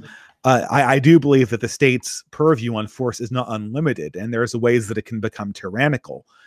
But the idea that saying like, okay, well, because there's an illegitimate application of force, therefore every single non-consensual arrangement where a person can come up against force, therefore has the same illegitimacy as a criminal, seems to be wrong-headed and misunderstanding the relationships that actually go on, right? And that's kind of where I am with this question when we compare someone robbing someone to someone being pressured into staying in a marriage, or perhaps even being denied a divorce. But then we have to distinguish when we talk about, for example, the state having a monopoly on violence. We have to distinguish between the sort of the descriptive claim that they do in fact have it, and then the normative claim that it's illegitimate for them to have that authority. Absolutely. So, and I think, Christian philosophers, obviously, there was a higher concept of metaphysical good by which the authority of the state could be judged to be illegitimate. Now, I think this creates a problem for people who don't believe in God, but that was the way out of this conception, right? Well, so then, let's say, so then if you want to, I guess one of the essential questions here is whether the family structure is, well, as you define it, is inherently just or not.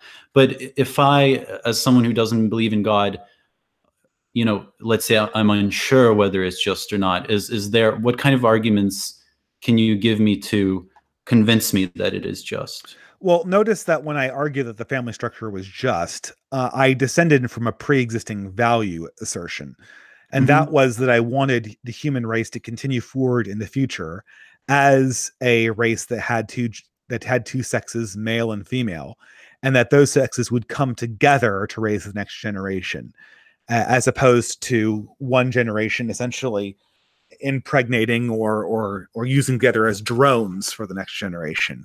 And if you consider that to be valuable, then I can make an argument to you that, without going all the way back to God, I can make an argument that marriage is necessary. If you're going to go like, well, why do we need to have men in society? Like, why can't men be just drones? Or why can't we like have women hooked up to like the Matrix thing and use them as brood mares or whatever, right? Like, or like have them be like in the what is it, the Handmaid's Tale or whatever? Like, why can't we just use women like that? Or why can't we use men like they used men in A Boy and His Dog, to kind of have like the converse situation? Well, you can always question that value, but my assumption is that we have some understanding of that like this human concept is in itself valuable. And that's how I propose to take what are in essence religious values and make secular people get on board with them, perhaps. But isn't that kind of a false dichotomy that, either people have to be sort of socially pressured to adopt the traditional family structure, or we'll have, a society of drones? Isn't it more so that I'm just holding up like the societies we've seen post-sexual revolution. I'm like, societies post-sexual revolution can't reproduce themselves. So my first idea that humanity needs to carry itself forward into the future is violated, because the post-sexual revolution pieces of humanity that we have currently, they sink below 2.1 and significantly below 2.1. But even in those societies that are post-sexual revolution that have like somewhat high birth rates, like the African American community, like women raise the children, men don't. But So what do you you could mean? argue you could argue that, well, the men aren't drones. Well, indeed they're not, but the women are kind of getting screwed over. I mean, they're getting, well, not screwed over, because I don't think children are like a punishment, but it's not an equal sharing in the responsibility or the ownership of the next generation. And that's what I don't think that is just. I think that men and women should together have ownership over the next generation of humanity, that humanity is essentially something that's shared between men and women. What do you mean that in post-sexual revolution societies that what were the exact words you used, that do the humanity can't be reproduced? Well, I mean, so you understand that, like, well, so in this country there are we don't have just like one model of dating and marriage and stuff like that. We have Hmm. multiples, right?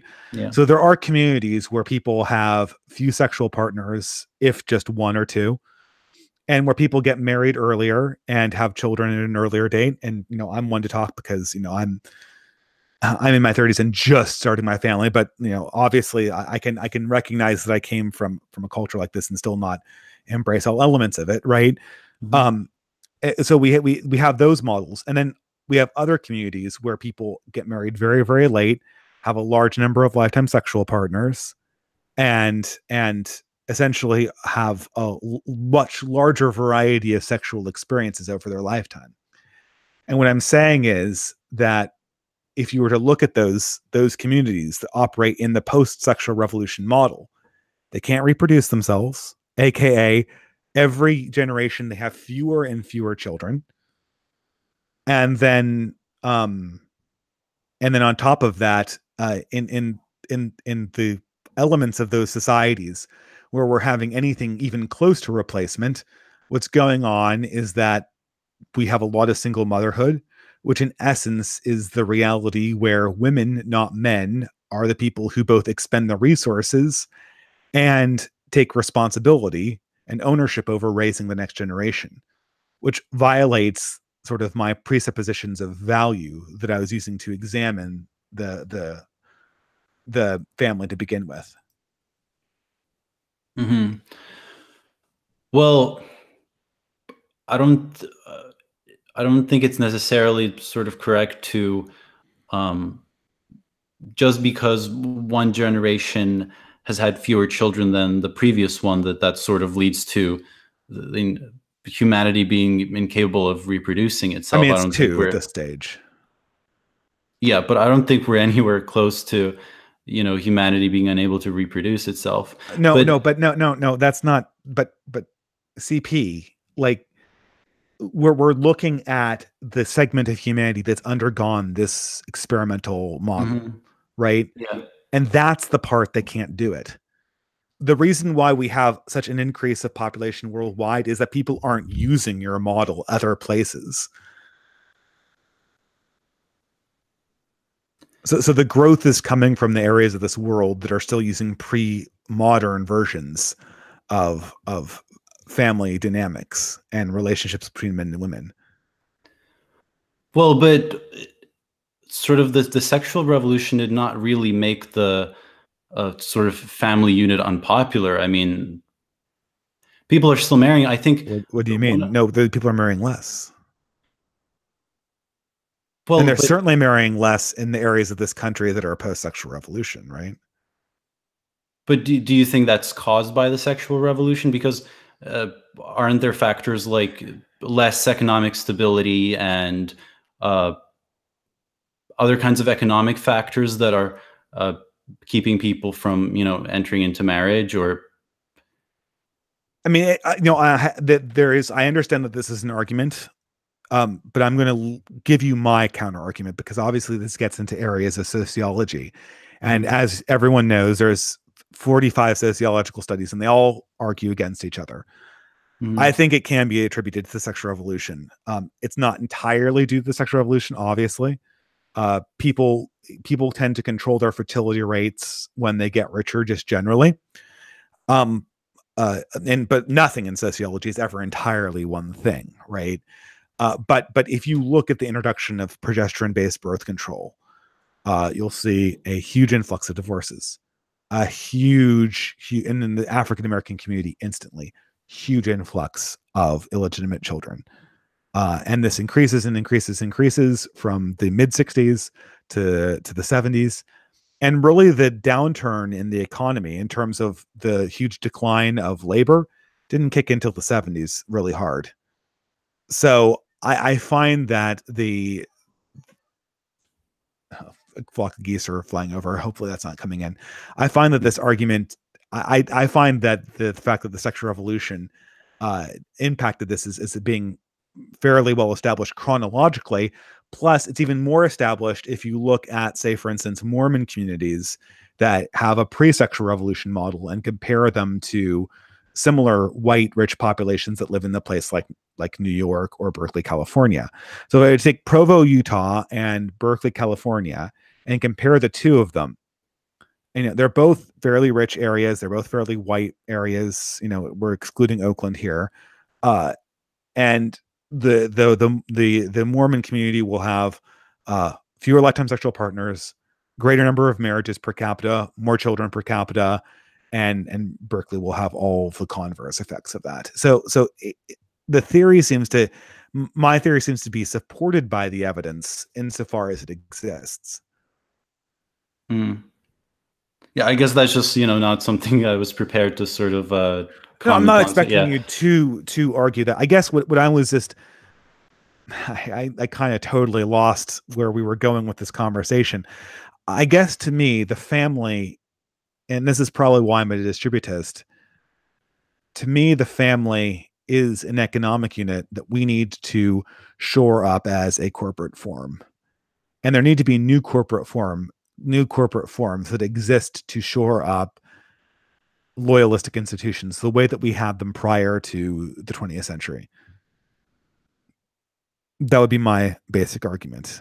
But maybe this is a good time to answer super chats. Sure.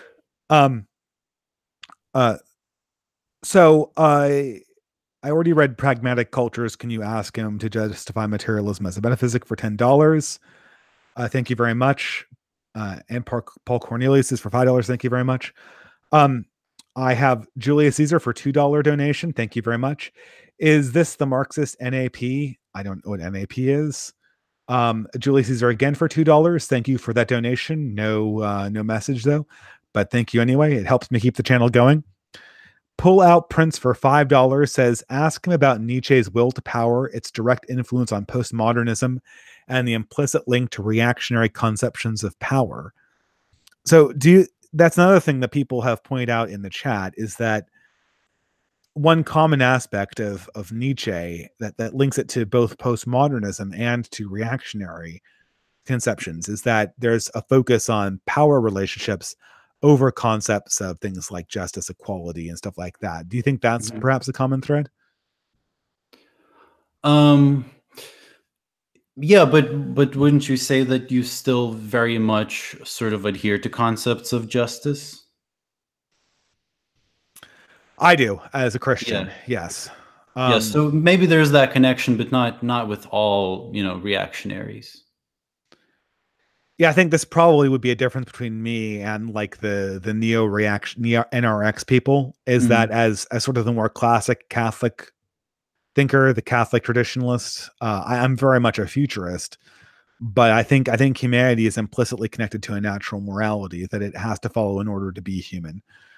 And I don't think we can liberate ourselves from that any more than we can liberate children from their decision not to be conceived in the first place. It sort of becomes this ridiculous question of what exactly are you liberating if you liberate someone from their humanity? So I think that, but I see postmodernists discuss social justice all the time. I feel like, is that not a thing? Well, yeah, but they don't do it in the traditional sort of liberal terms. Maybe you could explain that to me. How do you see postmodern social justice and how it differs from liberal social justice? That'll get us out of the weeds on this whole family thing. I don't think that was going anywhere. Yeah, I just, I was unprepared for that. I had No, no, no idea it's that. totally my fault. Totally my fault. I took Well, us on no, a no. total sidetrack. Sorry, it's my hobby horse, and when it kind of like when there's questions going on, you just you're kind of like a dog. You just can't chase. You can't not chase that squirrel. You know what I Mm. mean? Yeah, So because so sorry, I want you to help me and my listeners understand postmodernism and postmodern progressives a lot better. So so well, there's this the liberal tradition sees things more in terms of uh, I guess traditional political categories where it's a matter of um, increased freedom and or justice or the emancipation of some political category, whereas the postmodernist approach is more so um, creating. It's kind of not sure what words to put this in, but creating things like self-expression and creating affinity groups. Um, it's I guess the postmodernist approach is more a focus on like not necessarily emancipating already established political categories, but mhm. more so sort of creating new conceptions and sort of new connections and new modes of organizing. And I know all this sounds really vague, but that's how postmodern theory usually is. I mean, not Well, necessarily vague, but very abstract. do you know what I kind of want to ask you? Like, and Yeah. I want you to like, I've been kind of dominating for a little bit, so I want to give. I think we're kind of coming up on time, but we have about 25 more minutes, if that's all right with you. I Mhm. kind of want to give you free reign to kind of try to convince me and my followers. Like, I'll give you this thing. So, what was it? Was it Emma Goldstein who said, "If you can't dance, I don't want to be part of your revolution"? Who said that? I'm not actually familiar with that quote. Give me a second here. Give me a second. Yeah. Okay, it is Emma Goldman. Sorry. So Emma Well, Goldman was an anarchist who said, "If I yeah. can't dance, I don't want to be part of your revolution." Hmm. And in the book Orthodoxy, G.K. Chesterton said, he said, "Whenever I encounter a revolutionary, I immediately ask him, would your revolution give me the ability to bind myself in vows to a family and carry on heroism, acts of loyalty and love and stuff like that." And that's kind of very poetic. And I'm massively paraphrasing that, Hmm. but I guess for somebody who's focused on sort of the values I've expressed, I want security for my posterity. I want the continuation of humanity and my culture. And I look for finding values inside my spiritual uh, um, professions and Hmm. tradition. What do you think does postmodernity have something to offer me? Do you think? Is there something there that can be taken, or should people like me become postmodernists? Um, oh, that's a difficult question. I mean, you. Sorry. Sorry. I don't go in for easy questions. Yeah. So I guess one thing is that you know one thing that's you might find valuable in postmodern theory is not necessarily some prescribed guide to action, but more so the sort of analytical tools that they have, or um,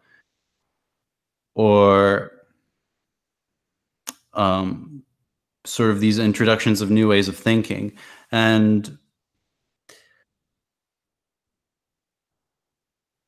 I don't know. Well, the thing is, well, for example, again, depends on sort of which theorist you're talking about. But well, for example, take Derrida. Like, he's often sort of stereotyped as this ethical relativist or like some kind of moral nihilist, but especially later in his works, he continuously engaged with the concept of justice, basically tried to, come up with a new way of viewing this concept. And he even went so far as to say that deconstruction is justice.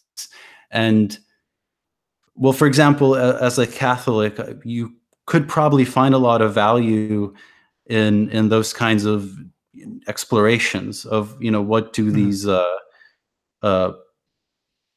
of ethical notions mean, and how do we account for sort of having some ethical principles while at the same time recognizing that every new ethical choice we make is, an entirely new and unique and singular event.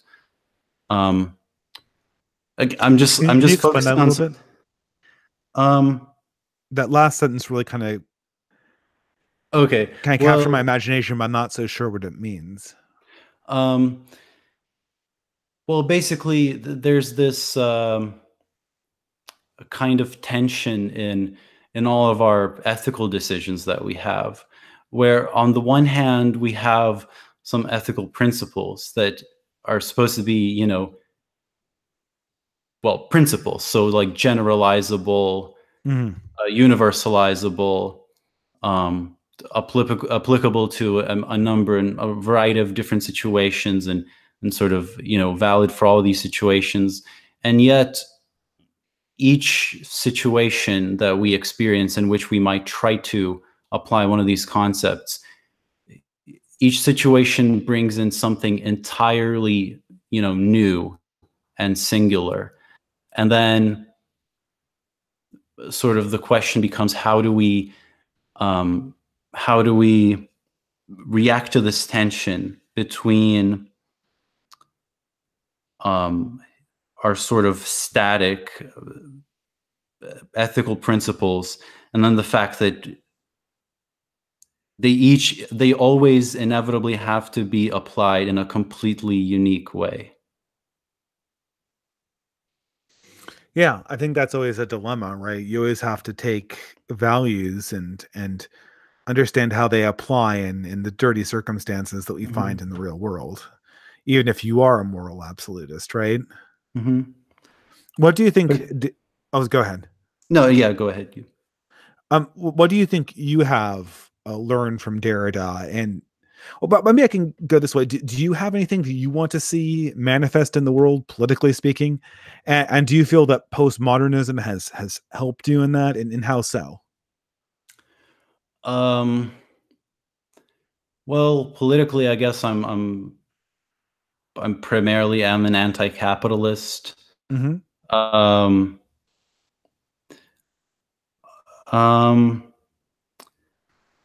I guess, well, postmodernism basically, unfortunately, although a lot of people believe that it is, it's not that much of a sort of a practical force in the world. I don't see it's. Well, the thing about postmodern theory is that it's not like Marxism in the sense that it ascribes a specific political program that's predetermined that you must follow. It's more so kind of a matter of introducing new approaches to thinking, and maybe like reevaluating the traditional political categories that we use.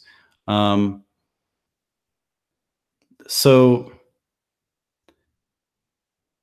it's kind of, difficult to measure the usefulness of postmodern theory, because sort of it does not, it's not meant to serve some given specific utility. I will just clarify my own view here, just so we can have it, and it's more your turn to talk than it is mine. I'm more or less ambivalent to capitalism. I Mm-hmm. am very skeptical of socialism, but hey, if you can get it to work, if we can get if we can get some empirical stuff going and Mm-hmm. describe it very specifically, because I really don't like socialist vagaries, then maybe, or something like that. And oftentimes, but before I become like jump on the anti-capitalist bandwagon, I guess I would need a lot more specifics, which is I always feel are a little bit vague. And I know that's a tall order coming from someone who calls himself the distributist, which, Yeah. in terms of not fleshed out economic systems, or that's probably up there. I Mm-hmm. hear, this is not a super chat, but I see someone saying, oh man, damp, or something like that. Socialism is the only way to give humanity a shot at survival. It's socialism or global extinction. Well, hell, if that's the case, I'll take socialism, but the case will have to be put a lot more crisply. Um, Mm-hmm. you know, so, but at any rate, we'll see what comes, but I completely want to interrupt you, but I guess I am sort of interested a little bit in your positive political prescriptions. If you're an Mm-hmm. anti-capitalist, does that mean that you are you pro anything politically, or? Well, I'm kind of an unaffiliated libertarian socialist. Mm, It's sort of um, uh, until you start sort of getting into actual political organizing. It's kind of pointless to pick some very specific tendency, and I'm not able to do that right now because I'm moving in between places. But yeah, I guess I would describe myself as basically a libertarian socialist. Um, so not the statist variety. mm. Um, I guess well, I'm not very familiar with distributism. So what interests me is, how do you think, well, since you said that there's not much of a difference in your opinion between governments and corporations, how would you say uh, distributism differs from socialism, and how is it closer to capitalism than socialism? I don't know if it is closer to capitalism than socialism. I consider capitalism and socialism to be incredibly vague. What Hmm. I will say is that distributism attempts to take the corporate form and to move it into smaller and smaller forms, and into more and more natural forms. The best one, of course, being the family, and the one that I think has a direct moral, in my mind, it has a direct moral, um, well, since I'm a theist, a moral command, but you could also say a moral principle if you're like a deist or a Platonist or something like that, and you don't like the construction. I believe there's that has been in many ways something we just have to produce in order to preserve humanity in a way that we consider humanity. But in addition to it, it's just a natural form and one that makes people happy. So the distributists' goal is to take the corporate form, the corporate form just being a way of organizing wealth and carrying it forward intergenerationally, and moving and prioritizing and setting up systems that will move it further downward, to move power more onto the local scale, and to Hmm. set up sort of a diversity of different organizational schemes. um I've read Mencius Moldbug's Patchwork. Again, I know I've overused the word cute, but when I say cute, I just mean like, neat and tidy, beyond the real world, which is messy, and oftentimes these utopian things they sell you on these on these the concepts that obviously they've been much more messy in real life, but I thought that was kind of a neat thing to consider. And I liked his idea of imagining the U.S. government as a corporation, and asking how we would reform it if it was one. I think that's an interesting thought experiment. But the yeah, and that's largely it. I mean, do you want me to get into more specifics, or I don't want to take your time No, from you? well, that's okay. Well, I mean, there's several questions that arise from that. I don't know if we have enough time to sort of discuss Sure. Let's this. let's just go into it. We have Yeah. some more time. Yeah, Okay. yeah. So This is Um, a fascinating conversation, by the way. Thank you mhm. so much for coming on the channel. Thank you for having me. And yeah, I'm so happy you did because I love your channel. So Thank you. you're making my day here. But go ahead, let's go. Um, so, for example, when you say um, sort of, I guess, decentralizing corporations into smaller and smaller units.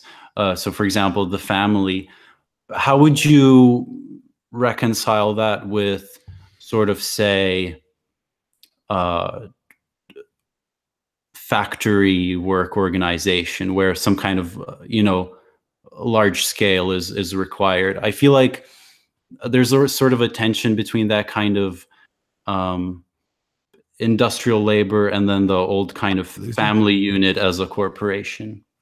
I think I don't know if the chat heard you, but I didn't hear you for about 5 seconds there. Did you Uh, say something about economies of scale and factory work? yeah, I mean, I feel like there's a kind of a tension between sort of the traditional family unit as a corporate category, and then kind of like, for example, industrial factory work, which Mhm. requires more, large scale organizing. And do you think that we can sort of, achieve that kind of distributist organization without returning to some kind of older forms of technology? Well, I mean, there are new distributed forms of technology, and I think, before when G.K. Chesterton originally wrote, there was this fundamental tension between the fact that the economy of scale was just a reality, right? Hmm. And the pretensions of sort of being more and more localistic. Now, I'm not saying that's gone away entirely. That tension still totally exists, but I see new technologies as opening up more and more and more possibilities for localization. If we can get our sociological organization and our cohesion together, there could be all sorts of opportunities for ways of becoming self-sufficient and opening up new ways of human organization that are radically more local and radically more uh, family focused. Hmm. Okay. Um, but would you still see, um, well, let's say under your ideal sort of political system, uh, still you would have the sort of those capitalist elements of commodity production, so production for primarily exchange rather than use. Um, well, I don't know. I guess so. I mean, are you saying we would have a market? I mean, does socialism want to get rid of? Am I to understand that non-subsistence living is purely a capitalist construction? Well, in I a didn't know way. capitalism owned that.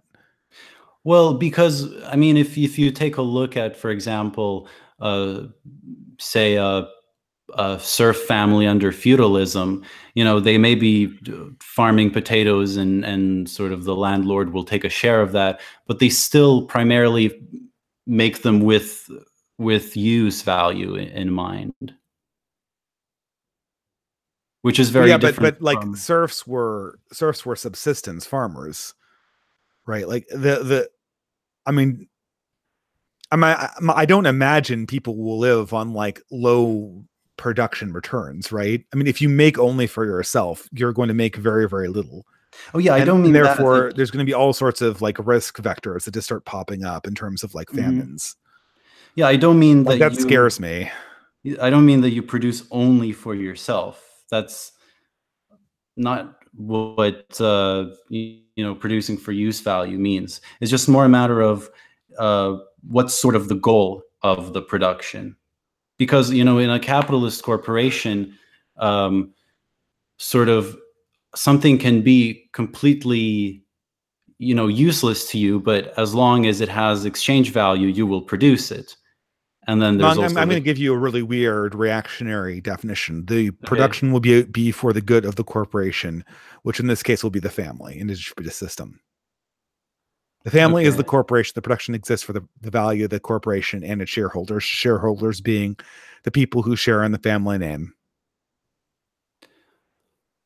Okay, but how do you think that sort of I guess how does that kind of economic organization ethically fit more with, let's say, a religious beliefs than what we have now? Well, I mean, it.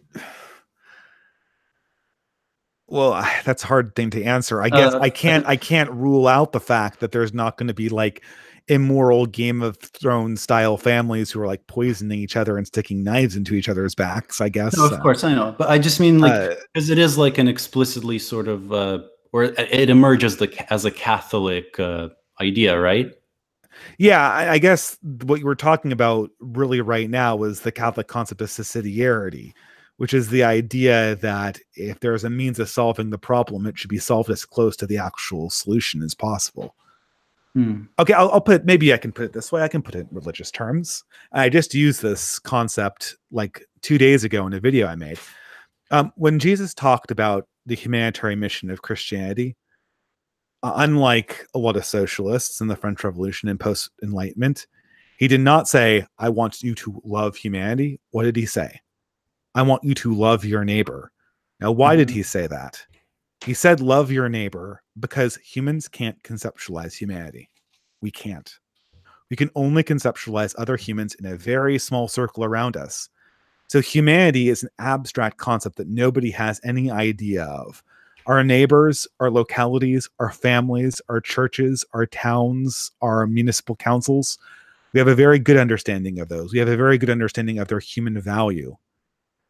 And if you're wondering why I might expect Christian principles to be better applied when things are localized, it comes down to bringing things to a level where humans can realize that their skin is in the game in the way that, say, Nassim Nicholas Taleb talks about. And that's why I believe that this distributist model, as vague as it is, and I think as underdeveloped as it has been, and I'm not trying to play down. I know there are thinkers in the Catholic world who are working on this. I just think you need a lot more before it can become something like, compare them to how many thinkers are working on communism and like Keynesianism, and it's not even close.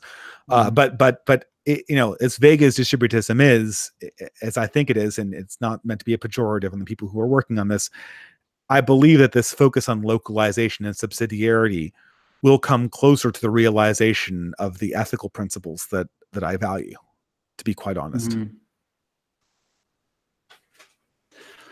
I guess sort of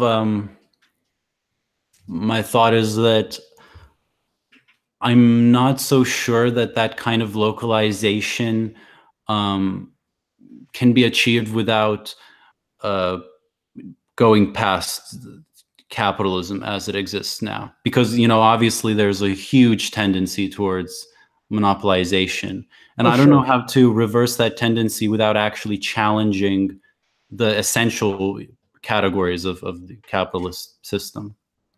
Well, hey, that's fine. I guess the problem is I feel like our anti-capitalist imagination has been colonized by communists and socialists. And I don't think that we've had a large enough diversity of people who are really taking on these institutions. I mean, if you're just talking to me personally, I'm totally at Mhm. war with the concept of intellectual property. And I've Mhm. mentioned this on my channel many times before. That's a core component of modern capitalism. I guess, Mhm. does this make me anti-capitalist? I guess I sort of I, I guess I don't like the word so much, right? But if the concept of anti-capitalism is just calling into question these large corporate power forms, I guess, I mean, sign me up. But I mean, all I want to make sure is that by saying I'm anti-capitalism, I'm not like signing myself up on the gulag, Oh yeah, of the course, gulag, totally. the gulag funk train or whatever. Like I feel like by saying I'm anti-capitalist, I'm letting a lot of modern secular communists speak for me in a way that I'm not comfortable with, if you Mhm. catch my meaning. Well, I don't think that's as much a problem with the term anti-capitalist. Perhaps the term, communist. Yeah, there's that association. Although, I mean, I myself, I'm definitely not a Marxist-Leninist. So I don't want gulags either. But it just seems like a lot of these non-socialist versions of anti-capitalism seem to be just slight variations of capitalism, and I'm not sure if they would actually, would be able to reverse current trends. Can I ask you a question? Like, Yeah. have we seen anything like after feudalism? What is a system that has not? Is there any system we've ever seen that has not been a slight variation of capitalism? Like, is there anything that exists that has not been a slight variation of capitalism? I think that there isn't. That kind of puts me in a difficult position, though, doesn't it? Yeah. Right? Because then Yeah, all so you're I'm not- saying is that, like, let's talk about something like, like private property. I mean, like, if people were to disappear, if people were to sort of absorb, well, I mean, that's way too abstract, but I mean, if you're saying that, like, well, I'm working in this realistic system, and my system that I'm coming up with is is suffering from the same problem that every system has suffered from since 1500. Right. I don't know how much of a critique that is, I suppose, right? I guess I don't like talking in utopian terms, right? Mm-hmm. But then even well, there is that problem of talking about political systems that haven't been implemented, but we shouldn't sort of let that limit us, because obviously there was a time in history when capitalism hadn't been implemented. So I think the more important. I will point something out critically here that I often feel is underpointed out by the critics. Capitalism did not need like an intellectual class of people to talk about like late feudalism. Like, King Henry V didn't like march on to Agincourt and go like, ha ha ha, look at the steward of France, talk about your late feudalism. Like, that didn't happen, and neither did any of the mercantilists or Dutch go into this going like, oh yeah, late feudalism. Like, and there also wasn't this constant need to sort of escape from examples. People didn't attempt to implement capitalism and then go like, well, real capitalism hasn't been attempted yet, right? Like, I don't know. I feel like, that's fine, but if we're trying to implement something, right, maybe it's like the joint stock corporation, right? Like, if capitalism is like, if socialism is more like the joint stock corporation, and if we had another form of corporate organization like that, maybe that would be something that we could talk about being implemented, right? I mean, that was something that was actually implemented, right? Yeah, well, I guess, yeah, that's kind of like the thing is that, well, from my point of view, there will inevitably be some kind of capitalist crisis, and this tendency towards monopolization is still continuing. So I guess it's it's true that people didn't talk about late feudalism before capitalism began, but it was more sort of just a natural development of yeah, I guess a natural development. But the thing. So let's say that we like capitalism falls and a bunch of corporations are competing to be by corporations, I just mean like conglomerations of wealth that express power as a group. Right. Like, in order for the corporation, for me to support the successor to capitalism, it would have to support the dispersion of more wealth towards the family and not embrace power structures that made it difficult to organize families. And it would also have to be completely honest with its hierarchical relationships and not tell me that there wouldn't be hierarchy. I immediately turn off when I have people tell me that there wouldn't be hierarchy in the system, because I feel like it's just naturally going to occur. So I'd much rather see the rules that govern the hierarchy rather than to be told there won't be a hierarchy and then discover it when I sign the contract, if you know what I mean, right? Well, yeah, but what do you think of, for example, hierarchies in a direct democracy? I don't believe in direct democracy. I mean, I don't know. I mean, like, everyone votes on everything. Like, what does even that mean? Well, and not necessarily everyone votes for everything, but let's say you have you elect delegates who can also be, voted out of their positions at any time. I No, mean, that's that's like a still hierarchy, right? republicanism, right? So we're like, it's just going to be like a more votey version of the republic, basically, right? Well, And like, how is well, property going to be organized, right? Like, are there going to be markets organizing property? Like, are these delegates going to control the property? Are the delegates getting voted into positions in a joint stock corporation that's going to manage the property?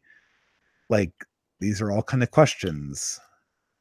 yeah, well, I don't know if you're sort of familiar with well, since you said you used to be an anarchist, with sort of the anarchist proposal. I don't know if, well, for Well, example, so when so I that was an you, anarchist, I never really looked into these things very okay, much. And then when I yeah, started looking into them, I very quickly dismissed them, to the point where I probably don't have the deep understanding of them that you did.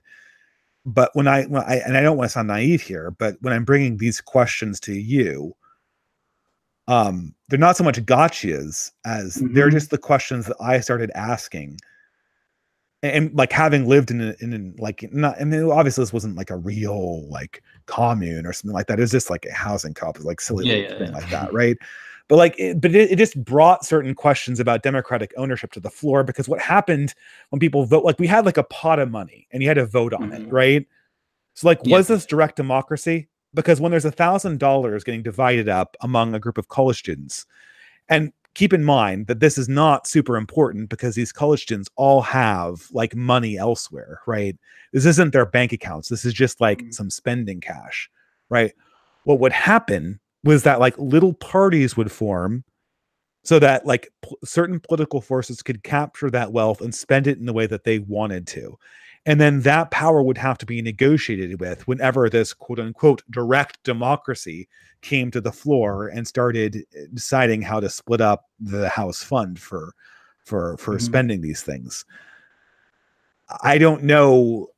I mean, I'm asked to believe that this is better than having, than specifically paying for services, but I'm not so sure how. Well, Like, negotiating with an oligarchy of organized party members didn't feel particularly liberating, if you catch my drift, right? well, there's a problem with kind of talking about sort of small scale uh, alternative experiments that are still happening under capitalism, because, so for one thing, you still have the money form, which would not necessarily exist in a socialist system, or, well, uh, from a Marxist approach, it by definition wouldn't exist. But that just makes it harder for me to see who has the power, not easier. Like, if I were to say that, like, I know this person is spending $1,000 in my name, like, I understand what that means. But if I lose currency, then I can't even see who has power over me. And I'm more Well, afraid about not seeing the leaders than I know the leaders will be there. I know there will be leaders. I know there will be power relationships. I know there will be hierarchies. I'm asking that I have a mechanism to see them. And getting rid of money makes it so that we turn power into dark power. And I am terrified of dark power. Really terrified. well, what about, I don't know if you're familiar with, for example, the idea of labor vouchers. How is that different from money? It's that they do not circulate, and so they do not accumulate. It's kind of like, you can think of it as like sort of a theater ticket where you bring it and then they punch it out and then they don't accumulate them. But I mean, this seems to be totally destroying any idea of exchange that we could possibly have across commodities. Well, so let's say you, for example, that labor vouchers are distributed based on your labor input, so that you say work an hour in a given industry, and then you're given whatever amount of labor vouchers correspond to that, and then you exchange those labor vouchers with some kind of whatever products you need. But then the place distributing those products does not. But how would big things get bought? Huh? How would like big things get bought or produced? Well, what's an example of a big thing? Like, how would we build a theater? How would we decide to build a theater? Well, I guess that would be sort of some kind of commune. I guess elected delegates. But now we get into this thing where I really want to know who gets to make these decisions, right? And exactly how much I have the ability to say yes or no to these things. Mm-hmm. And I guess like the power relationships, in order for me to say yes to something like this, post-capitalism, I need to be able to really see them. Mm-hmm. Like better than I can in capitalism. Like right. I kind of get the idea of like, okay, how do I get a theater built in my town?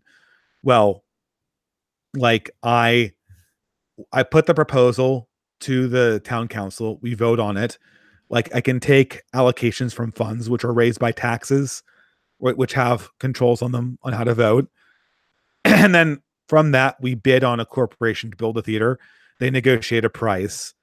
But now imagine like the corporation that builds the theater and the person asking for the price and the person deciding to make the theater are all the same person. What happens? Do you want a theater? Okay, sure. Yes, we do. Okay, it's going to cost you $1 million. Here you go. Here's $1 million. Oh, I'm sorry. We're over expense. $2 million. Here's another $1 million. Oh, I'm sorry. We're over expense. $3 million. Here's another $1 million. I mean, this happens all the time, right? We built into the system as it exists are like certain like oppositional forces so that we don't have conflicts of interest, right? Mm-hmm. If it all goes into democracy, then I don't know how much that's better. I don't know. It just scares me. I mean, I don't want to sound like this reactionary who's scared of everything. Like hey, tear down the system, right? Like fight the power. But I also want to know how we're going to organize things oppositionally so that people have skin in the game, right? But do you think that in that kind of, well, let's say direct democracy, I mean, that's kind of vague and it's hard to talk about outside of specific cases, but you think that in that case, who's in power would be more difficult to see than under the current system, for example? Yeah, because people, I mean, you're familiar with like I did this thing like democracy in the NPC like a few weeks ago, and like most people like they don't care about anything, right? Like they care about the stuff that directly affects them, right? But they still vote. So when we go to vote on something like the theater, right? Yeah. Like this, there are going to be a certain people who care about getting the theater built. And there's a number of people who care about the fact that they're home in time for Friday night football, right? Because they don't care about the theater, right? But they get a vote. So if you're a democratic leader, like all you care about, like what do you need to get my vote as a person who cares about building the theater? Well, you need to actually get the theater built, which is expensive. What do you need to get the vote of the person who just wants to go home and watch Friday night football? Well, I don't know. An emotional appeal, like a narrative, a good story, a payment in some other way, bringing cookies to the meeting. Like the vote's cheap, right? Mm-hmm. So the thing is that like it's easy to loop in people. It's really, really easy to bring in people to a democracy who don't care about the specific issue you're voting on. And because of that, democracy immediately adds the problem of having a large number of people who don't have skin in the game. And in many times, the most important thing about the democracy aren't the voting, but it's the other institutional controls that make sure that the leaders in charge actually have skin in the game. Like division of powers in the United States probably controlled this country more than any election ever did. Mm-hmm. And then, in many ways, the Supreme Court is a symbol of that. It's an unelected body, right? Although, again, it's corrupted by politics still. And so, that's the problem with democracy, is that it's always beset by a huge number of people who just don't care about anything, and their votes are cheap. And the people who care about the issue are expensive votes, but they're being sold at the same rate, right? At the end, they have the same impact. But then isn't that kind of problem present even more in capitalism, where sort of a rich person might make a decision that affects thousands of people that they had no choice over? Oh yeah, but the thing is that the CEO can't, right? Like the rich person, like, you're right, the problem exists in capitalism, but you see, capitalism has inserted controls in itself that mitigate this problem from happening. If you have a stock, and insofar as like I said before, insofar as capitalism was instituted the way that we're talking about instituting an alternative to capitalism, what we're really talking about is the joint stock corporation. And the inside of the joint stock corporation was that the individual shareholders have skin in the game. So if they're elected king, the CEO starts driving them into the ground, they fire him and they put in a new person. And if they have every incentive to make sure the voters, to the extent that they're invested, they will lose. The company loses profit, they lose.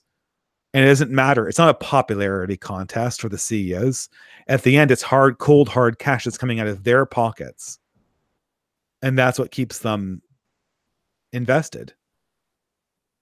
Maybe if we thought of some kind of version of this anti-capitalist democracy where the people being voted on, or the people casting their votes had to cast actual money into the pot, then I might be interested, right? That might have skin in the game, right? Well, I mean, I'm not sure if I see the problem in terms of the well, let's say you have like a voting decision to build a theater. Yeah. Now, if you were to, for instance, vote with percentage of your tax check, so that your vote would only count insofar as the percentage of your tax check went to this endeavor, then then we're sort of talking about something that might work, right? We would still have other problems with, lack of incentive that come from eliminating, prices entirely, but we would be moving towards the right direction. Mm-hmm. But it would be much less democratic, though. well, I wonder if then that kind of process could be done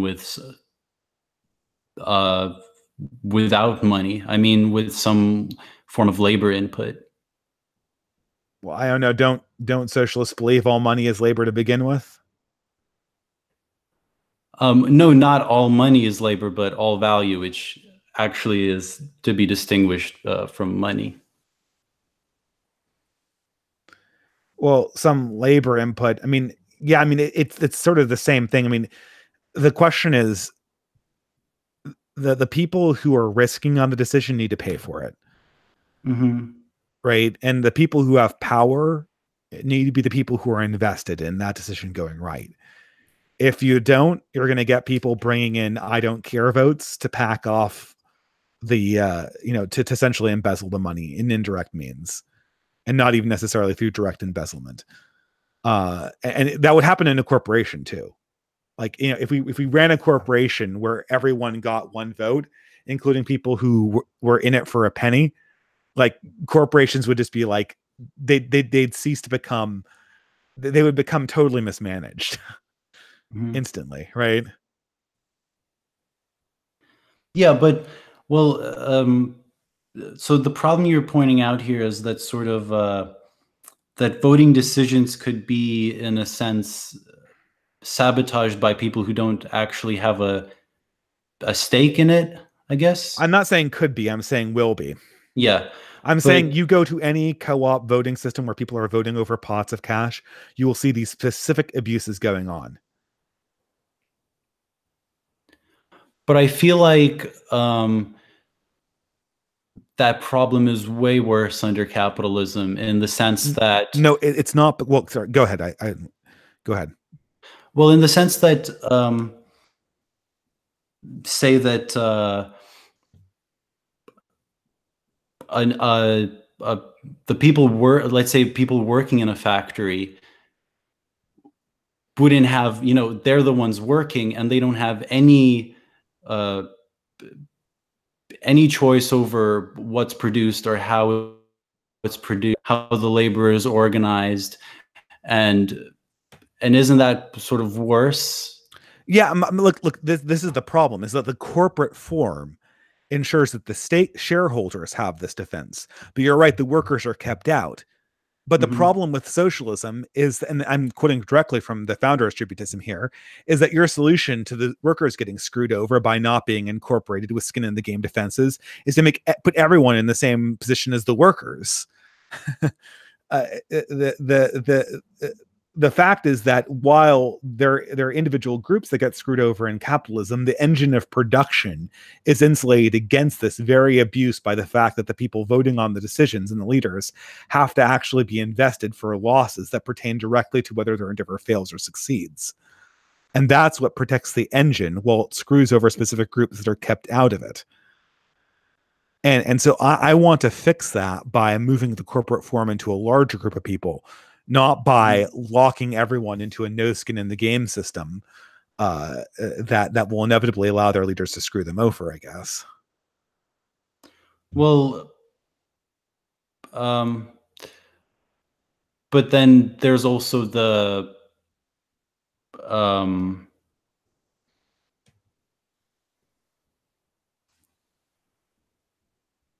we don't have to redesign. I'm putting you on the spot, but it's not like I have any great ideas either. Yeah, Like yeah, it's seriously, just like, yeah. like it's not like I have this brilliant distributist plan to solve this problem, right? But what I am pointing out is if you're wondering why you're not seeing right-wing people like this clamor to burn down capitalism, even though we might not like it, we're going to leave that sucker in place until we can answer some of these questions, right? Because I'm way more afraid of the dark power than I am of the gray power that I can kind of see by looking at a corporation's balance sheets, right? Yeah. And to me, the risk of dark power outweighs, well, I don't even know what I'm ultimately getting, right? I will talk about replacing capitalism when we can install a corporate form that does what it does better, I guess, right? And maybe we can start small. Maybe we can start with organizations of families, societies, like autonomized, maybe even autonomized churches that have like capital and productive individuals that can organize that capital and power relationships and attack some of these larger governmental institutions. Maybe that's an option. Maybe it comes with, just, I mean, I know leftists are averse to this, but making it so that the means of defense are more distributed too. These are all ideas, right? But isn't there something sort of well, I don't know if I should say anti-Christian, but the notion of making a church into an economic category. And this has always been the debate with the Catholic Church: can the church own property? I believe the ruling, and someone's probably going to hop into my chat and correct me, was that yes, it can in these specific ways and under these specific circumstances. Maybe I went a little overboard by saying that this could be some kind of economic institution of organization, but localistic organizations need to emerge and need to be unified in values. And so I can't see the church not being a part of that, even though I think you're right. Maybe in some sense, the church might be prohibited from, I mean, the church certainly can't participate in usury. right? It certainly can't like do finance capital or anything like that. But does the church have no hand in organizing local groups of people who are trying to create alternatives to finance capital? To me, that's a lot more vague, right? That seems to be a place that may, I mean, again, I'm not a church canon law expert, but I think that's something to look into, right?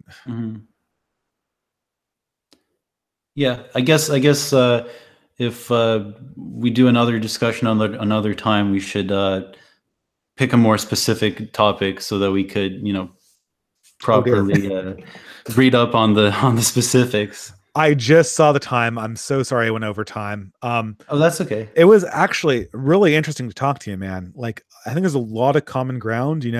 I'm hearing you on the anti-capitalism stuff, and perhaps we disagree on some of the cultural stuff, but I thank you for the correction on Nick Land. I remember him having I think I had the right description of what he was saying, but for some reason, I guess I must have missed his attitude towards the change that he was describing. Yeah, that's fine. I mean, okay, but you must have read.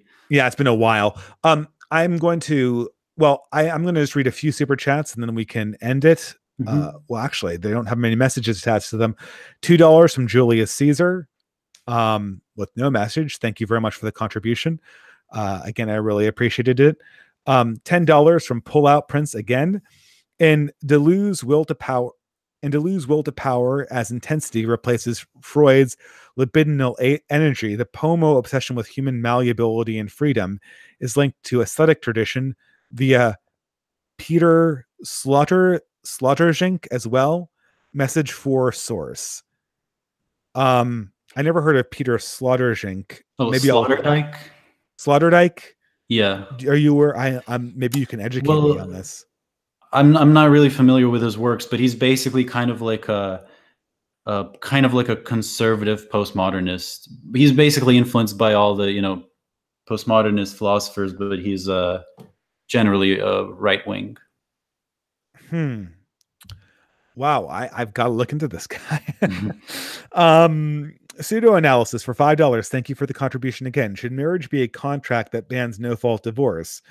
Question for you: if entering the contract consensually forces you to stay in the marriage, I think marriage is a contract that's binding, and I think that no-fault divorce is pretty much precluded on that ground, as well as using consent as a means of harming your children, both born and unborn. I think marriage also precludes that action from occurring. Or I think actually just being a human, I think precludes you from harming your children, both born and unborn. $4.99 from John Smith. Are you not entertained? Are you not entertained? Well, thank you very much. I found this conversation very entertaining, and I feel like I learned a lot about postmodernism. And well, I'm not going to lie and say I have a lot of reading time, but yeah, it was very entertaining. So I guess we'll have to break it off here. I just want to say thank you very much, Cuck Philosophy. It was very, very enlightening. Thank you. Excellent. Have a good night, guys. Cheers, chat.